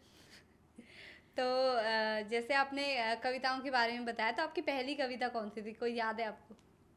जबकि पहली कविता हो कि हाँ ये मेरी पहली। मेरी पहली कविता तो 9th क्लास में होगी, वो तो मुझे नहीं याद। पर मैं जो मैंने परफॉर्म की थी उसमें कुछ ऐसी सी लाइन थी कि वो मैंने जो पाखी एज अ पाखी लिखी थी, तो वो ये था कि मैं देखती हूँ आपकी बंदिशें मुझे कब तक रोक पाएंगी, मैं देखती हूँ आपकी बंदिशें मुझे कब तक रोक पाएंगी, मैं पाखी हूँ आसमान की आज़ादियाँ मुझ तक खुद चल कर आएंगी। तो कुछ ऐसा सा लिखा था बच्चेपने में थोड़ा सा। तो आप अपने बारे मतलब होता है सेल्फ ऑब्सेशन, सबको होता है, मतलब मुझे भी है। तो आई मेरा तो लड़कियों को दिखता सबको। है, मेरा तो दिखता है कि ये तो सच्ची में कुछ ज़्यादा ही है। नहीं, नॉर्मली लड़कियों को होता भी है कि क्या बोलते हैं, हर लड़की को होता है अपने आप से सेल्फ ऑब्सेस। हर लड़की, मुझे तो ऐसा लगता है कि हाँ सारी लड़कियां सेल्फ ऑब्सेस होती है, थोड़ा थोड़ा अपने अपनी तारीफ करनी है, अपने लिए कुछ करना है। तो जैसे मैंने आपका भी देखा है, तो आप अपने बारे में ना कविताएं बहुत ज़्यादा लिखती हैं। तो 1-2 कविताएं मुझे। अब मुझे लगता है कि हर लड़की सुंदर होती, तो मैंने उस पर लिखा था। मतलब मैंने खुद की फ़ोटो पे ही ये ऐसे डेडिकेट करके लिखा था कि तुम चलता पल रोक सकती हो, तुम सूरज की रोशनी सोख सकती हो, तुम हंस दो तो दुनिया सुंदर हो, अब तुम कितनी सुंदर हो ये तुम खुद सोच सकती हो। तो ये मैंने लिखा था खुद के लिए, सारी लड़कियों के लिए, कि मुझे लगता है हर लड़की बहुत प्यारी होती है, और मैं तो सबको एज अ मेन कैरेक्टर देखती हूँ लाइक अपनी लाइफ का। एंड आई फील कि कोई कैसे प्यार में नहीं पड़ रहा है इनके। लिटरली मैं खुद को भी ऐसे ही रिकॉर्ड करती हूँ। मैंने अभी भी कुछ कैप्शन ऐसे डाला था जिसमें मैं ऐसे डांस कर रही थी स्लोमो में, एंड मैंने डाला था how like someone not fall for her. मतलब मैं खुद को देख के भी कहती हूँ कि यार ऐसे तो कोई भी प्यार में पड़ जाएगा मेरे। मतलब लड़के ना, मैंने कई बार देखा है, लड़के ना लड़कियों को उस तरीके से ट्रीट नहीं करते, क्योंकि लड़कियां होती है नाजुक से, उन्हें ट्रीट किया जाना चाहिए उस वही तरीके पता से। है, आजकल लड़कियां लड़कियों को ऐसे ट्रीट करने लगी क्योंकि उनको तरस आने लग गया है कि भाई तू बहुत अच्छा डिजर्व करती है, मैं बताती हूँ कैसे ट्रीट करूँ तुझे। सो मैं सान्या सुरभि जो भी है, हम एक दूसरे को बड़ा एकदम ऐसे प्रिंसेस ट्रीटमेंट देने की कोशिश करते हैं, फूल देना, चॉकलेट्स देना, हम ऐसे करते रहते हैं एक दूसरे के लिए, क्योंकि लड़के तो अब एकदम लड़कियों की तरफ बिहेव करने लग गए हैं। रूठने लगे, मनाना हाँ, पड़ता उनको। उनके लिए तो कमिटमेंट इतनी बड़ा हो गया है कि मतलब लोग कमिटमेंट नहीं दे रहे अभी। लाइक मुझे कहना नहीं चाहिए, बट मेरी एक लाइक फ्रेंड आके कहती है कि पता है वो मेरे को इतनी अटेंशन देता है, भले ही 2 मिनट बात करे लेकिन करता है रोज़ कॉल है। मैंने कहा क्या कह रही है 2 मिनट पे तो छी। ये कोई अटेंशन है? भले ही 2 मिनट बात करे लेकिन रोज़ कॉल, अरे भाड़ में जाके ब्लॉक कर दे उसको, ये कोई अटेंशन है? मुझे लगता है आपको खुद के स्टैंडर्ड अपने ही ऐसे क्लियर रखने चाहिए कि नो, हाँ ये हो सकता है आप शुरू में टाइम ले लो 2 लोगों को।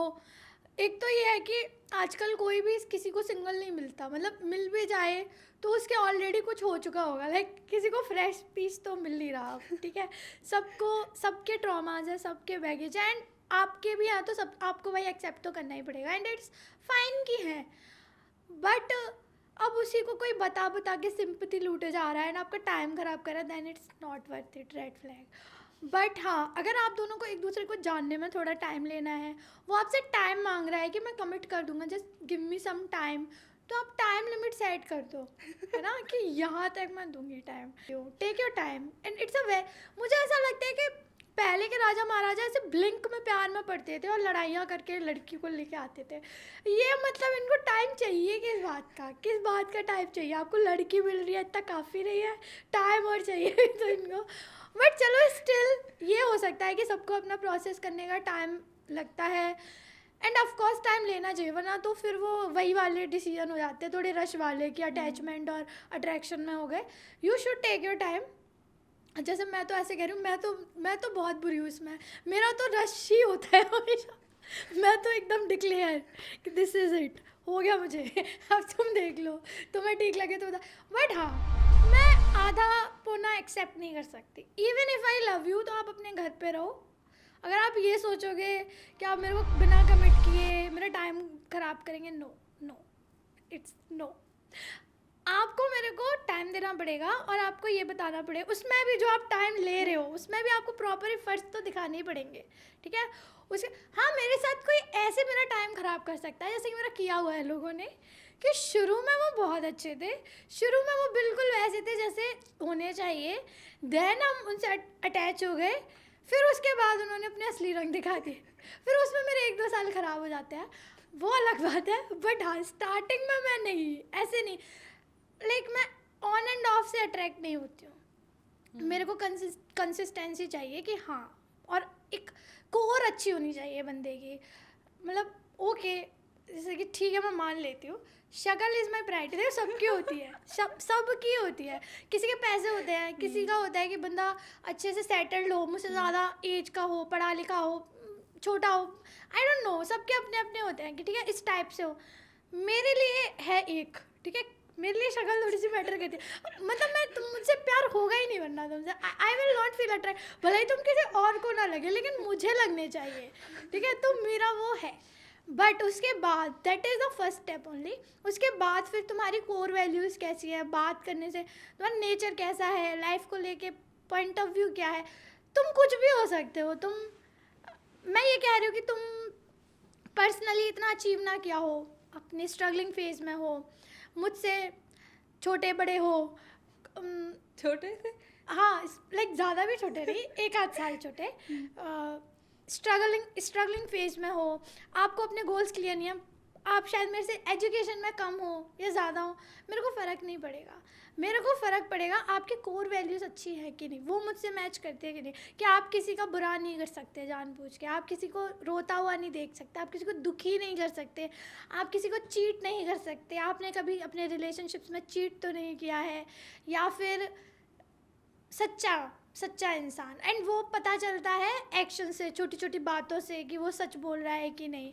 तो उस पर थोड़ा कीप इन चेक, क्योंकि मुझे लगता है पता है क्या, बाकी सारी चीज़ें आ जा सकती हैं but this will remain constant. क्योंकि दोस्त कैसे हैं उसके, लाइक वो दोस्तों के साथ कैसा है, इज़ ही बहुत helping.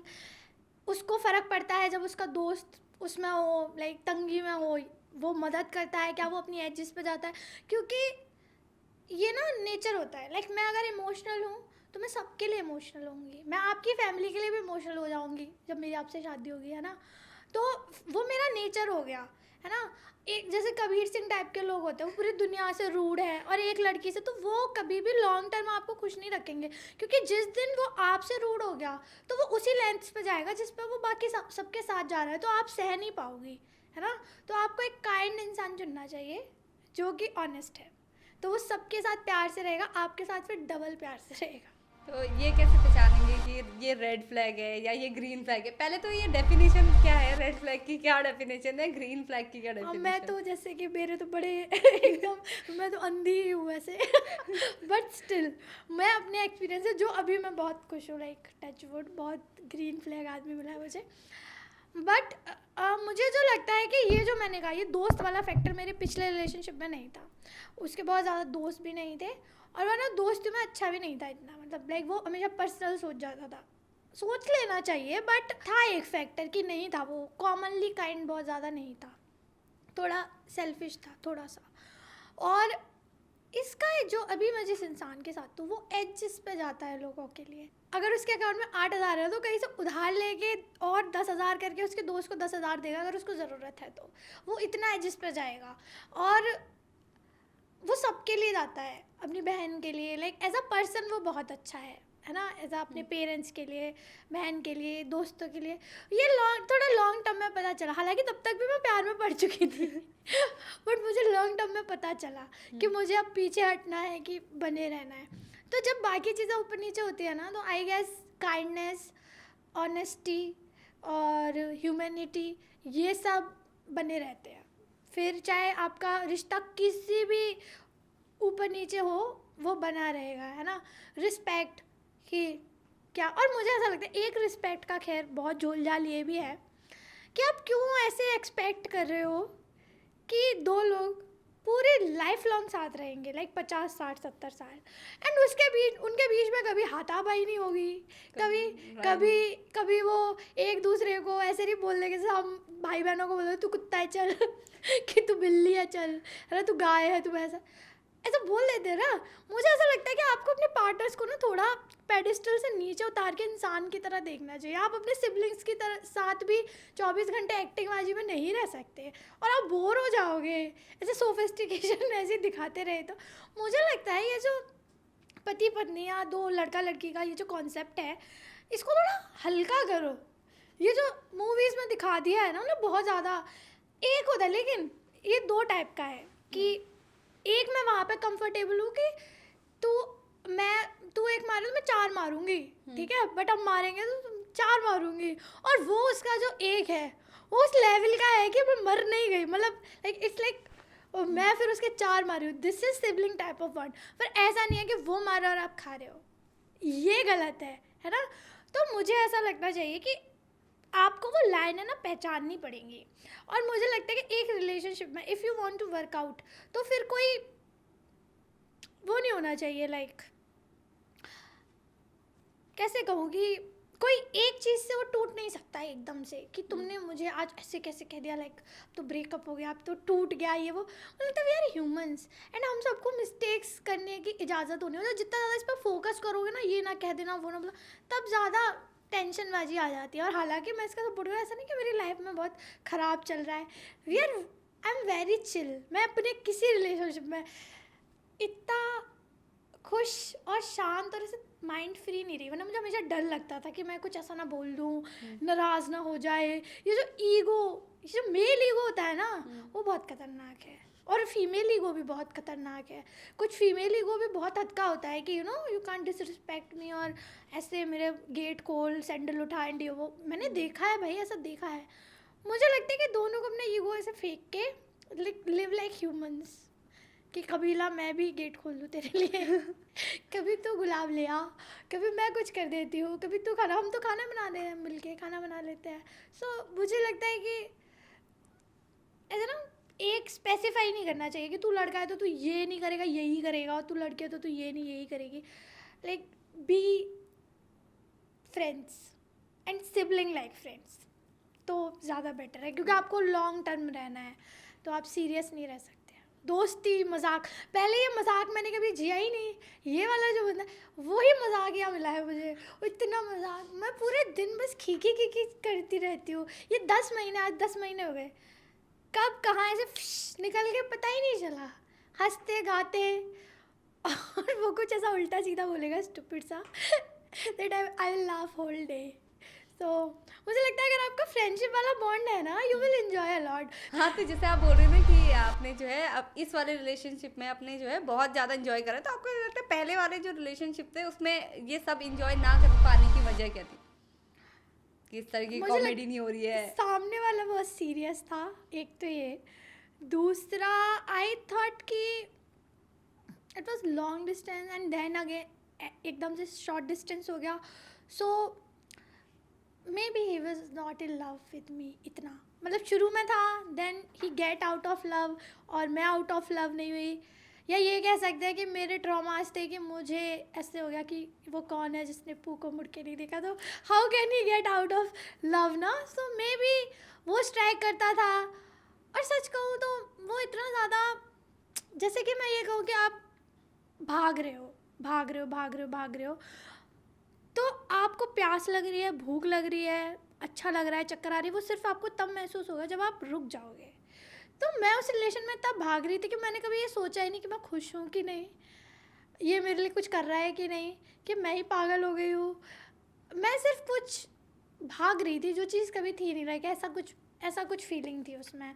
It was very draining. और मैं ये नहीं कहूँगी कि वो इंसान ही ख़राब था बिल्कुल ही, या फिर मैं गलत थी, लाइक बस ये था कि टाइम पूरा हो गया था and I was not ready to let it go. तो universe keep making it worse and worse and worse कि अब तो छोड़ेगी, अब तो छोड़ना ही पड़ेगा. You make him cheat me. तो अब तो छोड़ेगी ही. एंड उसके बाद भी वो and I can't forgive my self कि मैंने सोचा भी क्यों कि मैं इसको वापस ले लेती हूँ, क्यों लिया मैंने. हालांकि मुझसे हुआ नहीं था. उसके बाद चीज़ें ज़्यादा वर्स हो गई क्योंकि ना तो मैं उसको माफ़ कर पा रही थी, क्योंकि वही है कि या तो मैं खुद का हाथ छोड़ दूँ या उसका छोड़ दूँ. तो उस वक्त मुझे लगा मैं उसका नहीं छोड़ पाऊँगी. हालांकि we took a long break और फिर भी वो आ गया. तो मेरा ये है ना, मेरा अभी भी ऐसा है कि इफ़ आई लव यू, तुम जाओ तो तुम जाओ. लाइक मैं इतना स्ट्रांग हूँ कि मैं तुम्हारे पीछे नहीं भागूंगी. मैं रुक जाऊँगी, भागूंगी, बहुत भागूंगी, बट थक के रुक भी जाऊँगी. बट अगर तुम फिर वापस आ गए तो मेरे अंदर इतनी स्ट्रेंथ नहीं है कि मैं तुम्हें रोक पाऊँगी कि तुम बताओ. Like I have that kind of love, that very deep intense type self harm वाला लव. जितना सेल्फ लव मेरे को ऑब्सेशन है ना, उतना ही कभी कभी मैं सेल्फ हार्म में चली जाती हूँ अगर मैं किसी और को प्यार करती हूँ. तो that is very disturbing for me. तो उस वक्त ऐसा हुआ कि इवन मैंने वापस भी ले लिया एंड इवन मैंने छोड़ो बहुत सारा इन्वेस्ट भी कर दिया, बहुत सारी चीज़ें. But he was not a bad person, that is for sure. He was not a bad person. मैं बस उसको इतना चांस दे रही थी कि वो मेरा फ़ायदा उठा सकता था उस वक्त पे. Like not in that way, is just कि फाइनेंशियली या वैसे, मतलब मैं उसको इतना चांस दे दिया. और ऐसा भी नहीं कि उसने जानबूझ के ऐसा किया, because I know him for long years. तो शुरू के 1-1.5 साल ही बस समवन जो सपनों में जिसको मैं मांगती और वो इंसान निकल के आ जाए एकदम वैसा. But he just fail out of love और मैं उसको ले नहीं पाई, उसको समझ नहीं पाई. तो maybe I am the one who make it worse by don't let it go. But मुझे ऐसा लगता है लड़कियों प्लीज़ जाने दो जब वो जा रहा हो, क्योंकि फिर बहुत ख़राब तरीके से जाएगा. लाइक जाएगा बट आपको इतना डिस्ट्रॉय और इतना हार्म कर जाएगा कि you will doubt yourself कि शायद you are not better enough. तो जब लड़के सेल्फ ऑब्सेशन जिनका ज़्यादा दिखता है ना, maybe they are hiding their trauma that they are not enough. तो शायद इसलिए वो खुद को ये बोलती रहती है कि वाओ मैं ये वो, ताकि उनको ऐसा ना लगे कि जो लगा उनको कभी लगा किसी ने लगवा दिया.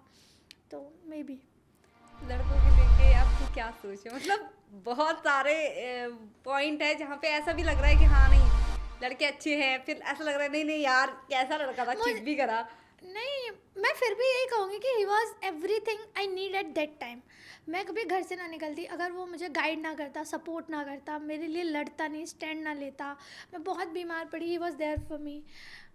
और मुझे लगता है कि जब मुझे जिसकी ज़रूरत थी यूनिवर्स ने उसको भेजा. बट अगर मैंने उसको जाने नहीं दिया तो मैं कभी भी उसको दोष नहीं देती हूँ. आई जस्ट सेड कि universe makes me hate him, ताकि वो ऐसी चीज़ें करवा रहा था कि अब ये जाने दे, है ना, क्योंकि तेरे लिए कुछ अच्छा आने वाला है. और ये है तय, जब तक मैं नहीं पुराना छोड़ती ना यहाँ से कि अब तेरा हो गया है, तो वो नहीं आएगा, नया कुछ भी नहीं आता. So I really wasted very important 5 years of my life, like around 5 years, 4.5 तो definitely, and then the flashes and all, so I almost wasted. And मुझे लगता है इस ये वाली एज के 4-5 साल आपके बहुत कीमती होते हैं. You are growing, you are learning, you are witnessing someone's entire journey. और फिर तुम नहीं हो तो उसकी जर्नी भी गई.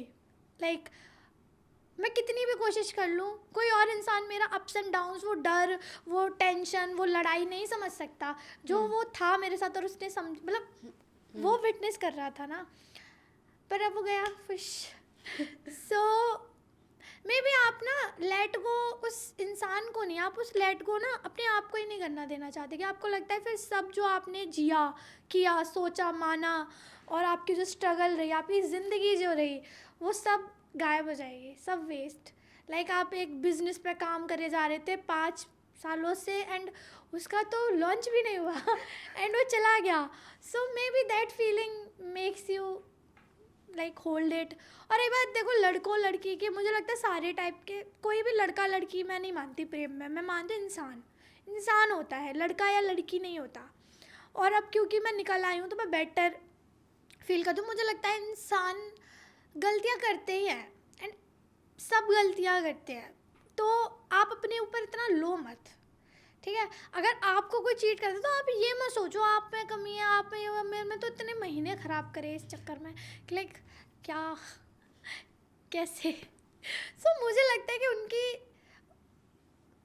वो उनका कर्मा है ना, वो उनके दिमाग की कैपेसिटी, उनकी वैल्यूज़ है, और वो अपनी लाइफ का जो उनका जर्नी रहेगी वो अलग रहेगी। तो मुझे ऐसा लगता है कि आप अपने ऊपर इतना हावी मत करो उसको, उसने जो किया वो उसकी चॉइसेस है ना। आप ये मत घुस मत जाओ उसमें कि मेरे चक्कर में हो गया, या वो आप किसी की भी लाइफ को पकड़ के नहीं रख सकते कि वो क्या गलती करेगा क्या नहीं करेगा। सबको सारी गलती करने का हक है, या आप अपना तो ले सकते हो स्टैंड, दूसरे का नहीं ले सकते। तो मुझे लगता है ना लड़का ना लड़की, रिलेशनशिप में सबका अपना अपना होता है। लड़का भी मैंने प्यार में बहुत देखा है ना, जैसे मैं देख पा रही हूँ अभी, और लड़कियाँ भी प्यार में मैंने देखी हैं। तो इंसान गलत सही होते हैं, लड़का लड़की का कोई सीन नहीं है। सब जो प्यार में है वो प्यार में है, उस पर लड़का लड़की नहीं दिखता है, वो मीरा बन जाता है, सच में मीरा बन जाता है। लड़के भी मैंने मीरा बनते देखे हैं, मतलब मैंने इतनी एजेस पे जाते देखे हैं लड़के। और मैं सच्ची कह रही हूँ, एक और चीज़ बताती हूँ कि 5 साल की जद्दोजहद के बाद जब सच में मैंने ये देखा ना कि जब लड़का आपसे प्यार करता है तो फील कैसा होता है, मतलब किसी का पलट के ये हाथ पकड़ना भी लगता कैसा है, क्योंकि अब तक तो आप सिर्फ भाग रहे हो, तो वो फीलिंग ही अलग थी। मुझे तब समझ में आया था कि वो सच में मेरे से प्यार में था ही नहीं कभी, क्योंकि मैं भूल चुकी थी how it feels to loved by someone. अब मुझे समझ में आता है कि अच्छा प्यार में होता है तो किसी का पसंदीदा स्त्री होना कैसा होता है कि मतलब how the plan, how they feel. और मतलब उसने मुझे अपने पेरेंट्स से मिलवा दिया, मतलब ट्रिप प्लान की पूरी। उसके मम्मी लाइक सबसे क्यूट चीज़ बताती हूँ अभी मेरी लाइफ की, कि अभी आते हुए मैंने अपनी होने वाली सासू माँ और ससुर जी से बात की है, like video calls and all. वो उनको बता रही हूँ कि मैं जा रही हूँ। They call me every day.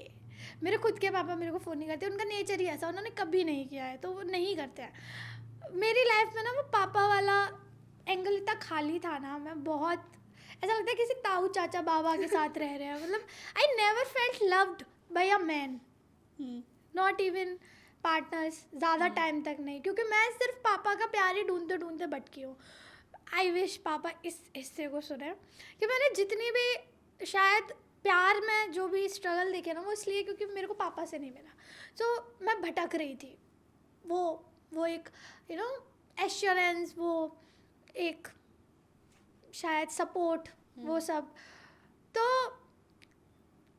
With my current partner वो वाला पार्टनर वाला प्यार तो मिला ही, लेकिन उसके पापा इतने प्यारे हैं, इतना बच्चा बेटा कैसा है कैसी है, खाना खाया नहीं खाया, इतनी प्यार से बात करते हैं। तो मुझे लगता है कि ये चीज़ आपका पसंदीदा मर्द आपको दे सकता है, सिर्फ वही दे सकता है, क्योंकि उसने मेरी इमेज, मेरी बातें घर पे उस हिसाब से की होंगी that they love me so much.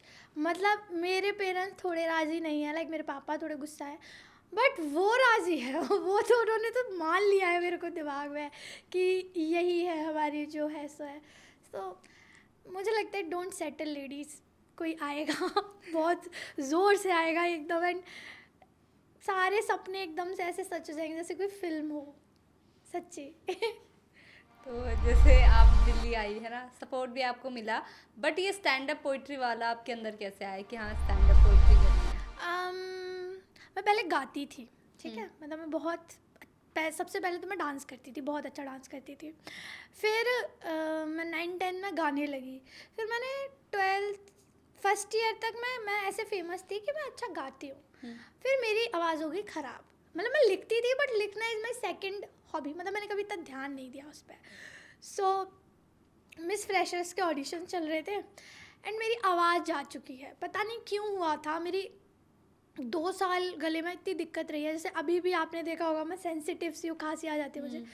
तो उस वक्त डॉक्टर ने कह दिया बोलो ही मत, मतलब। तो फिर जब भी मैं गा रही थी तो ज़्यादा ख़राब हो रहा था। अब मैं स्पॉटलाइट में नहीं थी क्योंकि अब मैं गा नहीं पा रही हूँ। सो मेरे को लगा कि अब मैं और क्या कर सकती हूँ जिससे सारी अटेंशन मुझ पे आ जाए। सो आई जस्ट थॉट कि मैं अपनी पोइट्री कर सकती हूँ। तब मैंने इस पे ध्यान देना शुरू कर दिया। तब मैं परफॉर्म नहीं करती थी। तो मिस फ्रेशर में जब सब लोग ऐसे अपना लिखवा रहे थे टैलेंट, तो पूरे कॉलेज में राइटर टाइप के नहीं थे कोई।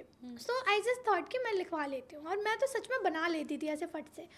तो मैं फिर इसलिए जीती क्योंकि मैं अलग थी और मैं राइटर वगैरह की उसमें कैटेगरी में गई थी, तो मेरे को समझ में आया तो कुछ अच्छी चीज़ हो गई। फिर मैं कॉलेज में जो भी गेस्ट वगैरह आते थे ना, तो क्या होता है कि बहुत ज़्यादा मेरे फेस्ट होते थे, मतलब कोई ना कोई आता ही रहता था। तो कॉलेज वाले हमेशा मेरे को बोल देते थे कि आप इनके लिए कुछ भी लिख दो और सबसे पहली परफॉर्मेंस आपकी। तो मैं तो हल्ला मच गया, पाखी पाखी पाखी पाखी। सो उसके बाद मेरे एक सीनियर थे, उन्होंने मुझसे कहा कि तुम परफॉर्म क्यों नहीं करते हो। मेरे को पता ही नहीं था क्या परफॉर्म होता है। तो उन्होंने बताया कि ऐसे ऐसे ओपन माइक्स होते हैं, आप जाओ परफॉर्म करो। तो उन्होंने मेरे को ऐसे पोस्टर भेजा। अब मेरे को अच्छे से याद है वो क्या होटल था, कोई होटल सॉलिटेयर। सो होटल सुन के ही आई वाज लाइक आगरा के छोटे से बाग की लड़की में, ये तो पता नहीं क्या होता होगा, कहीं कुछ पिला के बेहोश कर दिया तो कुछ हो गया तो। और मुझे अच्छे से याद है उस दिन बारिश हो रही थी, बहुत ज़ोरदार बारिश हो रही थी। बट मैंने ठान लिया मैं जाऊँगी, मैं थी भी गुस्सैल। तो मैंने छाता उठाया, मैं निकल गई। मेरे घर वालों ने भी थोड़ा सा बोला कि मतलब, फिर मैंने नहीं सुना, मैं चली गई। और उन्होंने भी बहुत स्ट्रांगली नहीं बोला। अगर उस दिन मैं ना जाती तो मैं नहीं जाती। मेरा ऐसा ही होता है, मैं कुछ कर दिया तो कर दिया, वरना फिर शायद मैं ना करूँ। तो उस दिन क्योंकि मैं चली गई बिना सोचे, तो मैं आज तक आ रही हूँ। सो मैं बस चली गई और वहाँ पे जाके देखा तो वहाँ पे तो अच्छे लोग थे, एंड 100 रुपये लगे बस। और उसके बाद मैंने पढ़ा, उसके बाद video, and I felt really good. फिर मैं उसको करने लगी, like I kept doing it. पर मैंने पैसे देना किसी भी चीज़ में बंद कर दिया था जब मेरी पोइट्री वायरल होगी। उसके बाद तो मेरे को आगरा में इनवाइट ही करते थे। इवन यहाँ पे भी मैं आती थी तो दे इनवाइट मी। सो उसके बाद लाइफ गेट्स इजी। वरना पॉकेट मनी बचा के पैसे देना बहुत भारी पड़ता था। सो तो ऐसा होता है कि अगर अगर आपको जो है कहीं पोइट्री वगैरह बोलनी है तो आप ही को पैसे देने पड़ेंगे? हाँ, अभी मतलब पहले भी होता था, अभी भी बहुत होता है, हालांकि हमसे नहीं होता। लाइक क्योंकि मैं तो अब बहुत सालों से इसमें हूँ, इस फील्ड में कनेक्शन बन जाते हैं। फिर थोड़ा सा आप फेमस भी हो, भले ही मैं इंस्टा पे नहीं हूँ, वैसे तो हूँ। तो आपको फिर वो बुला लेते हैं। लाइक अगर आपको गेस्ट इनवाइट कर रहे हैं, अगर वो करने वाला चैनल इनवाइट कर रहा है, तो आपको पैसे नहीं ले देंगे, मतलब लेंगे नहीं। एंड कुछ शायद गिफ्ट वगैरह मिल जाए तो मिल जाए, कोई हैम्पर मिल जाए तो मिल जाए। बट इस लाइन में पैसा तो मतलब नॉर्मल लोग के लिए बहुत कम है। अगर कोई बहुत ज़्यादा वायरल हो गया है, फिर उसको कुछ कोई कंपनी हायर कर ले रही है, कोई एजेंसी, फिर वो उसको कुछ चीज़ें ला के दे रही है, वो किसी और चीज़ के लिए, तो वो अलग बात है। वैसे ये ओपन माइक्स में तो पैसे नहीं मिलते, इवन लोगों से लिए जाते हैं। अब उसकी भी वजह है कि वो ओपन माइक वाले फेमस भी ढंग से नहीं हुए हैं, मान लीजिए यूट्यूब से, ऊपर से फिर ये सब मैनेज करें, स्टूडियो वगैरह खर्चा वगैरह, तो वो कहाँ से करेंगे, तो वो इसलिए फिर लोगों से लेते हैं। बट मेरे को ये बिल्कुल भी फेयर नहीं लगता, बिकॉज सिर्फ एक राइटर ही इतने मतलब बोले हैं कि वही अपनी कला दे रहे हैं, वही अपना टाइम दे रहे हैं, वही जा रहे हैं और वही पैसे भी दे रहे हैं। सो मैं तो बहुत ही शुरू में ही इस चीज़ के खिलाफ आवाज़ उठा दी थी। तो मेरे से तो कोई नहीं लेता, लाइक आगरा में भी कोई नहीं लेता था, और मेरे से नहीं लेते हैं लोग। बट हाँ, लिए जाते हैं। अगर आप थोड़े पुराने हो गए हैं सर्किट में तो नहीं लेंगे। तो दिल्ली में आके ओपन पोइट्री वगैरह के बारे में कैसे, मतलब आगरा से तो आप फेमस थे, देन दिल्ली में आके कुछ बदला या कुछ टफ लगा? दिल्ली में नहीं, मेरे को ना लोग अच्छे मिलते हैं। तो मैं द सोशल हाउस गई थी, शुरू में तो उसी को जानती थी। फिर उसके बाद खुद ही अप्रोच किया यहाँ के सर्किट में, क्योंकि बात हो जाती है। क्योंकि अगर आप एक जगह जाते हो वीडियो वायरल, क्योंकि ये सारे लोग नज़र रखते हैं ना एक दूसरे के चैनल्स पे, कौन नया फेस आ रहा है, कौन अच्छा पढ़ रहा है। फिर मेरे को अगर एक बार भी कोई पढ़ते देख लेगा, सो दे विल अप्रोच मी। इतना कॉन्फिडेंस है मेरे को कि वो अप्रोच कर लेंगे। तो फिर खुद ही उन्होंने बुलाया। फिर जितना ज़्यादा मैं गई उतने ज़्यादा लोगों से मिलती गई, कनेक्शंस बनते गए। हाँ। अगर किसी को स्टार्टिंग, मतलब मान लो किसी को आज जाना है कि मतलब हाँ पोइट्री लिखते हैं बट पता नहीं है कि लोगों के सामने प्रेजेंट कैसे करना है, तो उनको आप क्या टिप्स देना चाहेंगी? पहली बात तो थोड़ा देखो, मैं ये नहीं कह सकती कि राइटर कोई बन सकता है, वो बात खुद से ही होती है। लाइक मेरे पूरे खानदानों में कोई भी नहीं लिखता, कोई भी नहीं लिखता, पढ़े लिखे भी नहीं सारे। क्यों आया लिखना, कहाँ से आया, मेरे को नहीं पता। मुझे लगता है आप राइटिंग को नहीं चुनते, राइटिंग आपको चुनती है है ना। तो एक वो बात आप में अंदर से ही होगी, आप उसको इम्प्रूव कर सकते हो, आप नए वर्ड सीख सकते हो, किताबें पढ़ सकते हो, नए लोगों से मिल सकते हो। और उसके बाद अगर आपको लगता है कि आपकी लिखावट में वो बात है, तो फिर आप अपनी परफॉर्मेंस पे थोड़ी तैयारी कर सकते हो। देख के पढ़ना बहुत अजीब लगता है, लाइक बहुत ही अजीब लगता है, क्योंकि आप ऑडियंस से कनेक्ट नहीं करते। मैं देख के कभी कभी पढ़ती हूँ बहुत, अगर मेरी तैयारी नहीं है तो, वरना आई विल प्रेफर कि मैं बिना देखे पढूं, क्योंकि तभी मज़ा आता है, तभी कनेक्ट करते हैं लोग, तभी आप भी ऑडियंस के वो देख पाओगे रिएक्शन। फिर उसके बाद आप किसी ओपन माइक में जा सकते हो। पहले अगर महंगे में मत जाओ, पहले सिर्फ आप ऑडियंस में देखो क्या रिएक्शन आते हैं, तो आप सस्ते में चले जाओ। हर टाइप के ओपन माइक्स होते हैं, 100-150 वाले भी होते हैं। फिर उसके बाद कुछ चैनल जो फेमस हो गए हैं, लाइक सोशल हाउस है, RPW है, और टेप एंड टेल वगैरह में तो मैं खुद नहीं गई, हैबिटेट में तो मैं गई हूँ, उसके बाद वो बंद हो गया था। मैं मतलब मैंने नहीं करवाया, मतलब तो उसके मतलब आप फिर छोटे छोटे में आप इम्प्रूव कर सकते हो। और मुझे लगता है सब किस्मत का खेल होता है, you just have to be present at the right opportunity, है ना। जब हो रहा हो कुछ और आपको बस वहाँ होना है, इट्स लाइक ऑल किस्मत। तो मुझे लगता है जब आप लोगों से मिलोगे, मे बी अगर कुछ तो टकरा ही जाओगे, वरना सीख लोगे और मज़े करो। मुझे लगता है ना, ये मैंने बहुत पहले, जैसे एक मैं कहानी क्या सच्ची बताती हूँ, जब मेरी वीडियो वायरल होगी, 1 मिलियन चले गए, उसके बाद मेरे जब दूसरी नहीं गई, ठीक है, सो आई वॉज लाइक कि मैंने अच्छा नहीं किया, मेरा बढ़िया नहीं है। मैं बहुत से परेशान हो जाती थी, मेरा देखने का मन ना करे यूट्यूब। मतलब वो भी अच्छा मतलब परफॉर्म कर रही थी, वो भी 70 के समथिंग जा रही थी, बट अब क्योंकि मिलियन का चस्का लग गया तो वो 70 के क्यों अच्छे लगेंगे। सो आई वॉज लाइक, और उसके बाद फिर मेरे फॉलोअर्स जैसे पहले बढ़े वैसे नहीं बढ़ रहे थे। सो आई वॉज लाइक कि हटाओ इसको, ये मतलब मेरे में कोई कमी है, एंड आई वॉज लाइक कि मैं और अच्छा लिखूँ मेरे में। और मुझे ऐसा लगता है इट्स ऑल वेरी किस्मत का कभी कभी वाला सिक्का, और आपको इतना दिल पे नहीं लेना है भाई, क्योंकि मैंने देखा है फॉलोअर्स वाले लोगों को, वो भी दुखी ही है, कोई खुश नहीं है। सो अगर आपको खुश होना है तो अभी हो जाओ, अभी दिस इज़ द फेज़, आप अभी हो जाओ, ठीक है। कोई भी फॉलोअर्स पाके या कुछ भी किसी भी स्टेज पे आपको लगता है कि आप जाके खुश हो सकोगे, तो पॉसिबल नहीं है। 20 के वाले को लगता है मेरे 50 हो जाए, 50 को लगता है 100 हो जाए, 100 को लगता है मिलियन हो जाए, वो लगता ही रहेगा, there is no end to it. तो मुझे लगता है कि आपका मेन फोकस होना चाहिए कि आप दिल खोल के लिखो। जब लिखो तो किसी से फ़र्क ना पड़े, लिखेंगे हम तो यही लिखेंगे, ठीक है। और दूसरी चीज़, परफॉर्म करो तो बस आपको मज़े आने चाहिए, मतलब ऑब्वियसली ऑडियंस बोर तो मत करो, but you should enjoy that, क्योंकि वही 50 के या मिलियन वाले को उतने ही मिनट मिल रहे हैं स्टेज पे, वही ऑडियंस मिल रही है, और आपको भी, तो आप उनको खुद से ऐसे, आप खुद को उनसे कम मत समझो और ना एटीट्यूड में रहो, ठीक है। Just enjoy the moment, enjoy the audience. और मेरा हर बार यही होता है कि मैं जा रही हूँ क्योंकि मुझे मज़े करने स्टेज पे जाके, that is my happiest time. मैं नहीं इतनी अब भड़क लेती कि क्यों फॉलोअर नहीं हो रहे, क्या नहीं हो रहे। मेरे को बहुत लोग बोलते हैं आपके फॉलोअर्स उतने हैं, हाँ तो ठीक है, नहीं है तो नहीं है, मैं तो हूँ ना। लाइक क्या फ़र्क पड़ता है, हालांकि फ़र्क पड़ता होगा, पैसे आते होंगे, बट लाइक हैप्पीनेस तो आप अपने कंट्रोल में रख सकते हो ना, आप खुश तो कितना भी हो सकते हो ना। तो मुझे लगता है कि मैं बहुत मज़े करती हूँ, जैसे अभी मैं फुल एंजॉय कर रही हूँ, है ना। सो मुझे ऐसा लगता है आपको अपने काम में मज़े आने चाहिए, ये सब तो किस्मत की बात है, चल जाए, वायरल हो जाए, इतना टेंशन नहीं। तो जैसे आपने ना बहुत सामाजिक मुद्दों के बारे में भी लिखा है, जैसे दहेज आप बता भी हाँ, दी थी, तो 1-2 लाइन हो जाए। तो एक्चुअली इसका मैं कुछ हिस्सा सुनाऊंगी, ठीक है।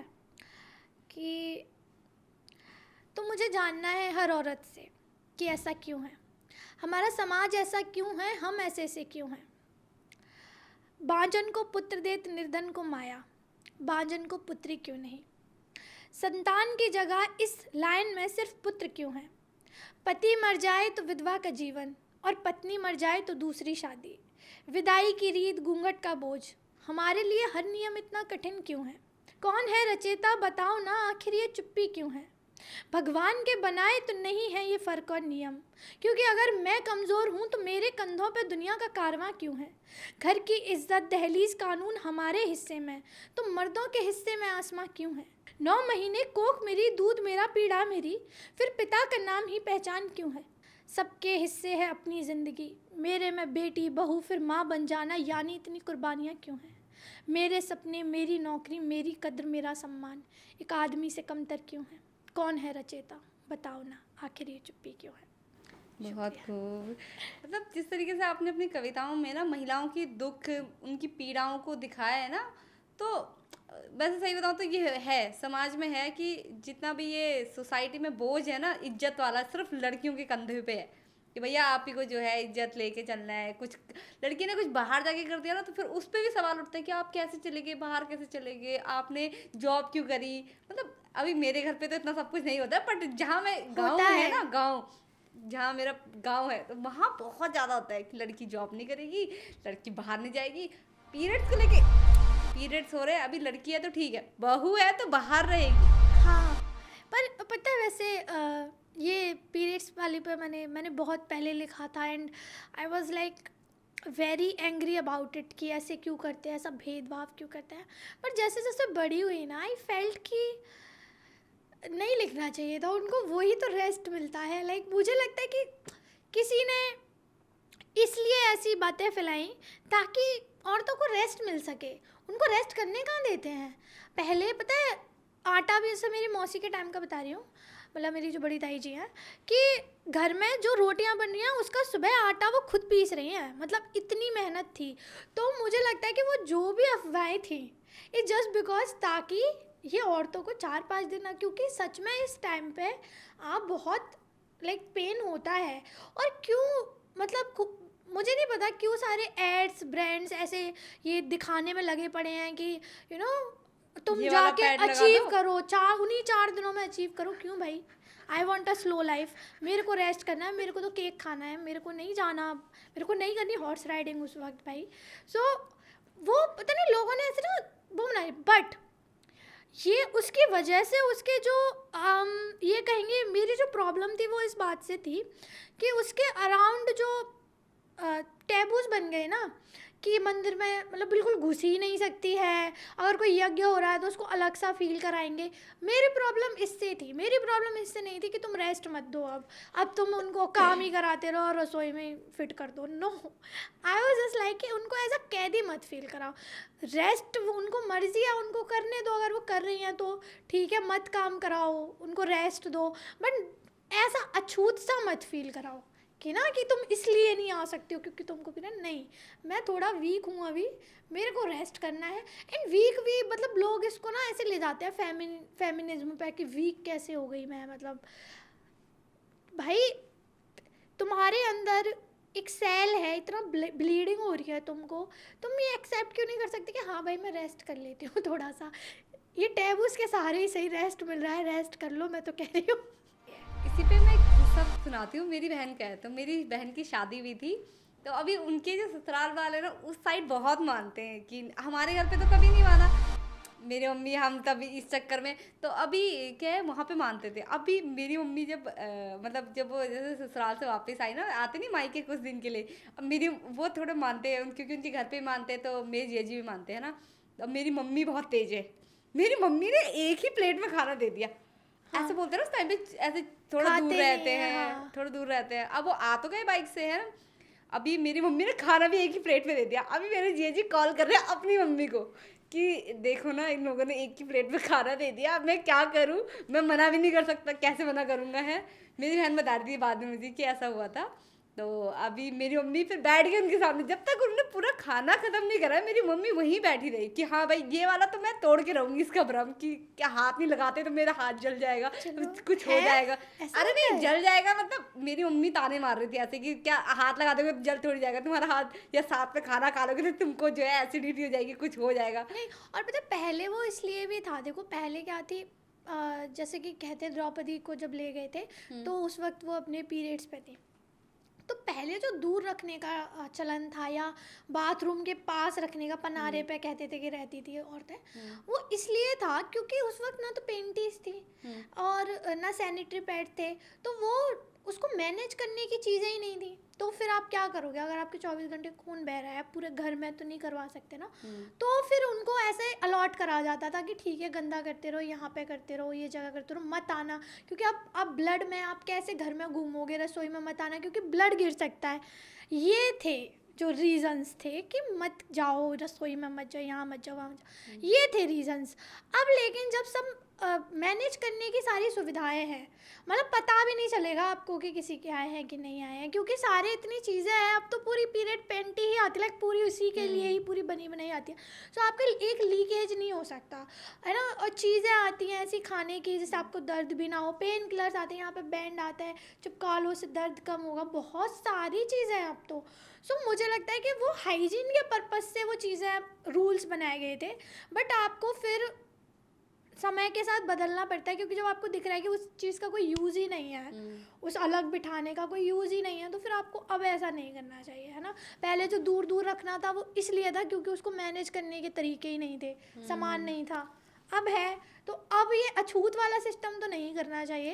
वो होता नहीं है कि फैमिली से चला आ रहा है, हमारी तो हाँ तो पुरानी वही, फैमिली से चला आ अब रहा जैसे है। मेरा भाई है, दोनों भाई हैं, तो वो मैंने तोड़ा। लाइक मेरे घर पे ये था कि मेरे घर पे इतनी भी नहीं था, मतलब मैं सच्ची बताऊं इतना नहीं था। ये था कि पूजा वूजा मत करो, वो तो मुझे वैसे भी शौक इतना था नहीं, ठीक है, पूजा मत करो। और किचन विचन में भी आने से कभी नहीं रोकती थी, ऐसा मतलब ऐसा कुछ खास नहीं था। बट ये था कि मम्मी ने मेरे को प्रॉपर एजुकेट भी नहीं किया कि जब होगा तो कब होगा या फिर कैसा क्या करना है। मैं सच्ची में क्या बताऊँ, मैंने पहला पैर अपना उल्टा लगा लिया था और ये मेरे साथ भी हुआ था, मैंने पहला पैड उल्टा लगा दिया, मैं लीक हो गई। मैं इतना परेशान और पता उस दिन ही। और एक और चीज़ कि जिस दिन मेरे पहले पीरियड्स आए, मेरे भगवान ने तुड़वाया है, मैंने कुछ किया। उसी दिन मेरे को दतिया में एक माता है, दतिया वाली माता है, उनका नाम मैं भूल रही हूँ, वहाँ पे लेके गए थे। वही दिन, मतलब उनको नहीं पता, पापा को नहीं पता मेरे पीरियड्स हैं, मेरी मम्मी को पता चल गया था क्योंकि सुबह प्लान बन चुका था और मेरे सुबह सुबह आ गए। तो उन्होंने मेरे को पैड दे दिया, उल्टा लगा लिया, पूरा दिन मेरा एक पैड में चला। मैं ये कह रही हूँ कि मेरी मम्मी ने खुद क्यों नहीं पूछा कि अब तेरे को दूसरा चाहिए, क्या करना है।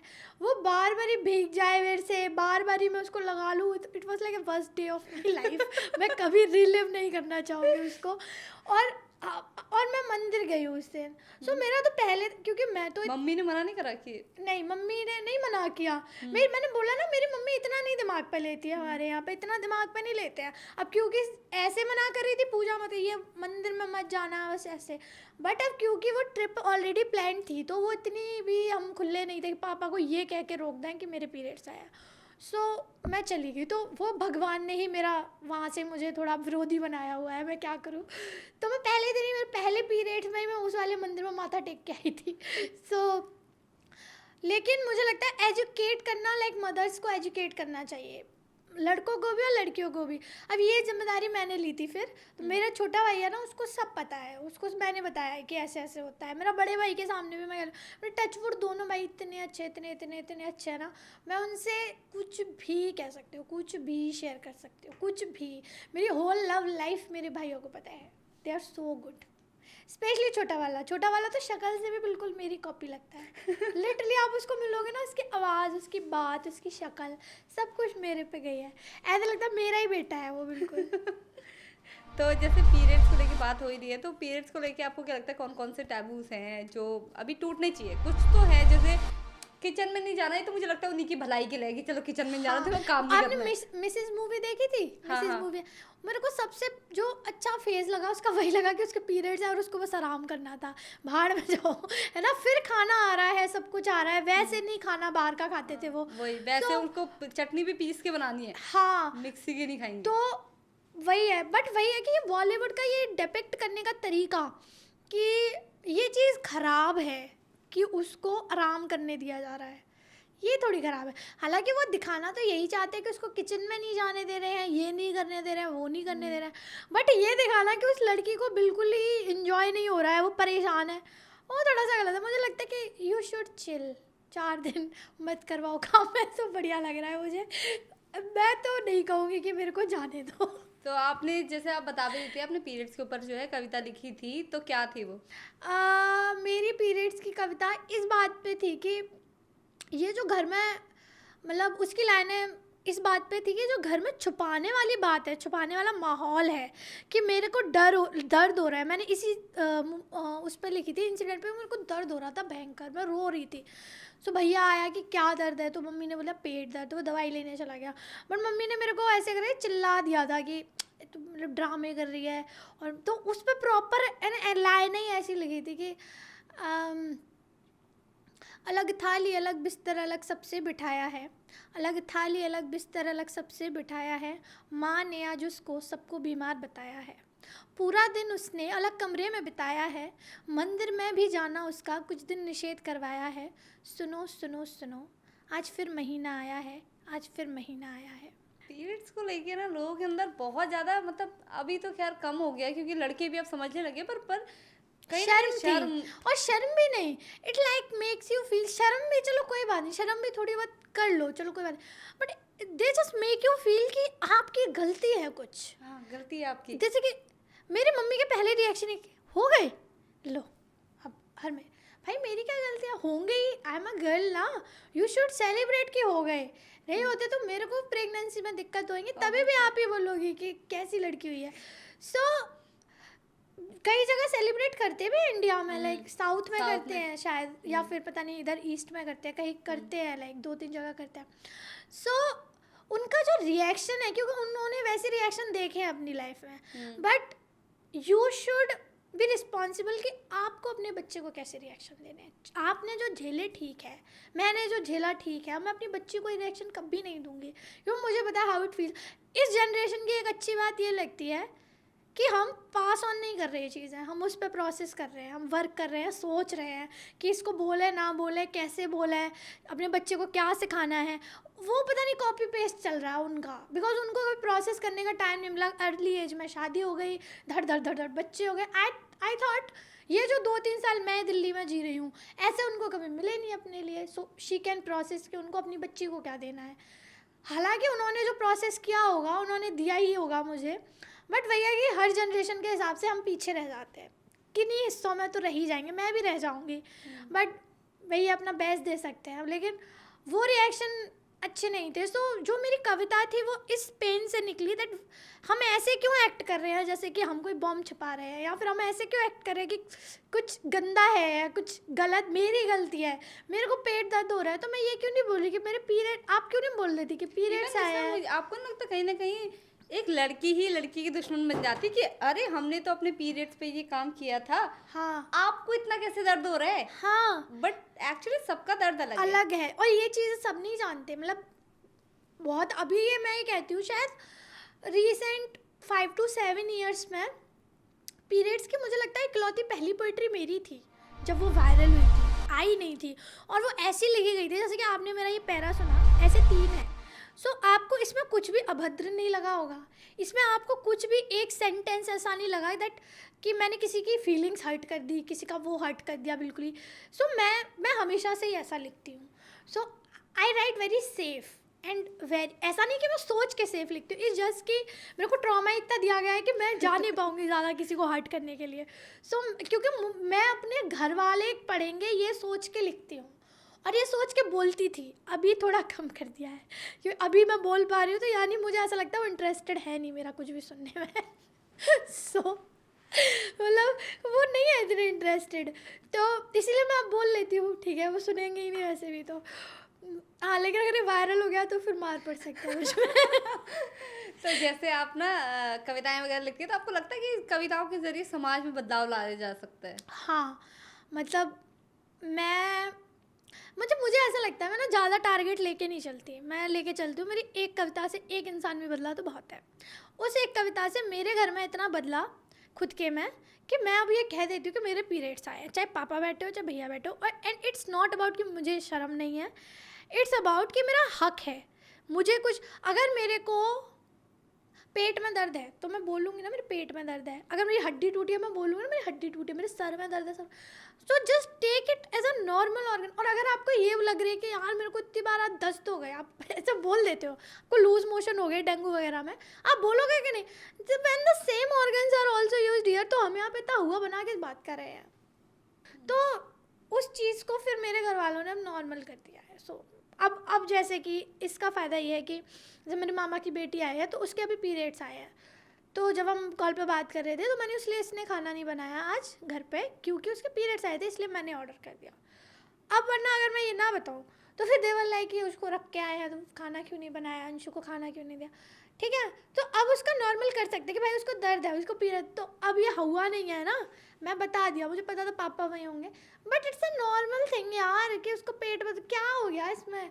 सो ये चीज़ बदली। प्लस मेरे को बहुत लोगों ने मैसेज किए कि उनके बहुत सारे परसेप्शन बदले इस चीज़ से, अब वो अपनी बेटियों से बात कर पा रहे हैं, ठीक है, और मम्मियाँ थोड़ा अच्छे से सिखा रही हैं। मेरे को बहुत लोगों ने बोला, इवन ये वाली जो पोइट्री थी ना कि कौन है रचेता, this is a very long poetry, तो ये एक हिस्सा था, ये इस पे था कि मुझको ऐसा लगता है कि ये जो रूल्स चल रहे हैं दुनिया में, हमारे साइड में, समाज में, वो किसी आदमी ने बनाए हैं। और इसलिए मैं कह रही हूँ क्योंकि जैसे कि मैं किसी स्कूल में हूँ और उसके सारे वहाँ पे जो रूल्स हैं वो प्रिंसिपल को फ़ायदा दे रहे हैं, तो मैं यही सोचूंगी कि वो प्रिंसिपल ने बनाए हैं। सेम अगर यहाँ के सारे रूल आदमियों को ही फ़ायदा दे रहे हैं तो यानी कि किसी आदमी ने रचे थे, और फिर उसको मेरी ये पोइट्री का पूरा थॉट ये था कि पहले, और ये आदमी बहुत डरे हुए, छोटी सोच के, सहमे हुए, एकदम बुड्ढे ठुड्ढे टाइप के लोग थे जिन्होंने ये रच दिए, और उसके बाद दे आर मास्टर माइंड्स, उन्होंने औरतों को पकड़ा और उनके दिमाग में भर दिए ये कि तुमको ये आगे पास ऑन करते रहना है। सो जब तक हम पे ये आए, हमने किसी औरत से लिए, तो हमें क्या लगा कि भाई औरत को गलत क्यों बताएगी। सो मैंने यही लिखा था कि आदमियों ने सोचा कि कैसे हम औरत को खुद से नीचे रखेंगे, है ना, कि तैयार करेंगे खुद की जैसी और औरतें, और हम स्त्रियों को हमसे पीछे रखेंगे। सो फिर उन औरतों ने हमारे दिमाग में वो रोबोट बनाना शुरू कर दिया। तो इट वाज ऑल अबाउट कि ये रोबोटिक दुनिया चल रही है, तो मेरी नानी, दादी, मम्मी वगैरह सब रोबोट हैं, और उनको मैं डिफेक्टिव पीस लगती हूँ जो असल में नॉर्मल है, और वो रोबोट्स हैं क्योंकि वो सवाल ही नहीं उठा रही हैं। तो इसलिए मैंने ये लिखी थी कि कौन है रचेता, आखिर बताओ ना, मतलब ये किसने रचा फिर, because I am questioning them, because I am not a robot. अगर ये सारे चल रहे हैं और तुम्हें ही फ़ायदा जा रहा है तो फिर किसने लिखे। तो फिर मैंने लिखा था, फिर उस पर एक फेज़ ये भी था कि अगर आप मतलब हमेशा एक लड़की जब गलत करती है तो आप देखोगे पापा से पहले मम्मी टोकती है, मम्मी टोकेगी कपड़ों के लिए, जाने के लिए, आने के लिए, हर चीज़ के लिए।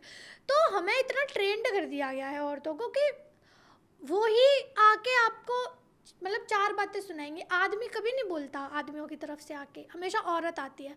तो मैंने वो लिखा था कि आप समझो, मैं आपको पूरी थ्योरी आपके सामने डिस्क्लोज कर रही हूँ, सोचो, मतलब बोलने से पहले ना जस्ट थॉट कि मैं रोक क्यों रही हूँ। अगर आप मेरे को रोकना चाह रही हो, just take a pause, 1 minute pause, और ये सोचो कि ये आ कहाँ से रहा है, मुझे किसने बोला था और क्यों बोला था। ऐसे सोच के फिर बोलो कि ये सही भी है कि गलत है। मतलब बाहर जाना है, पढ़ने जाना है, तो पहले कोई चाचा ताऊ नहीं आ रहे, दादी, ताई, बुआ लगी पड़ी है कि नहीं भेजेंगे, नहीं क्यों, सोचो तो आपके अंदर क्यों आ रहा है ये।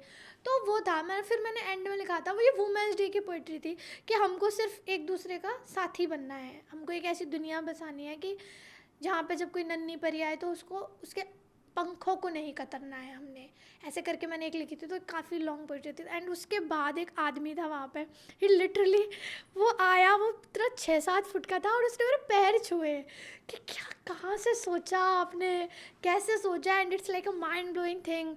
एंड मेरा तो पूरा परसेप्शन चेंज हो गया, उसने पैर छुए। फिर एक थे, उन्होंने मेरे को आके पैसे दिए स्टेज पर। सो हाँ, ऐसे मूवमेंट्स हुए हैं कि आता है बदलाव, आज नहीं आएगा लेकिन थोड़े दिन बाद आएगा, आता ज़रूर है। ऐसा हो सकता है कि मेरी वो चीज़ देख के, जैसे पोइट्री पहली पीरियड्स की मेरी आई, उसके बाद कई लोगों ने लिखा, तो फिर जब सब लिखने लगे या फिर ज़्यादातर लिखा, तो क्या हुआ कि फिर उस चीज़ पे चर्चा तो हो रही है, कम से कम अगर चर्चा ही हो रही है तो वो चीज़ एक पॉइंट के बाद जाके नॉर्मलाइज हो जाएगी। तो वैसा था कुछ। तो आपको लगता है जैसे इस टाइम पे हेट वेट इतना फैल रहा है, तो प्रेम से दुनिया को बदला जा सकता है?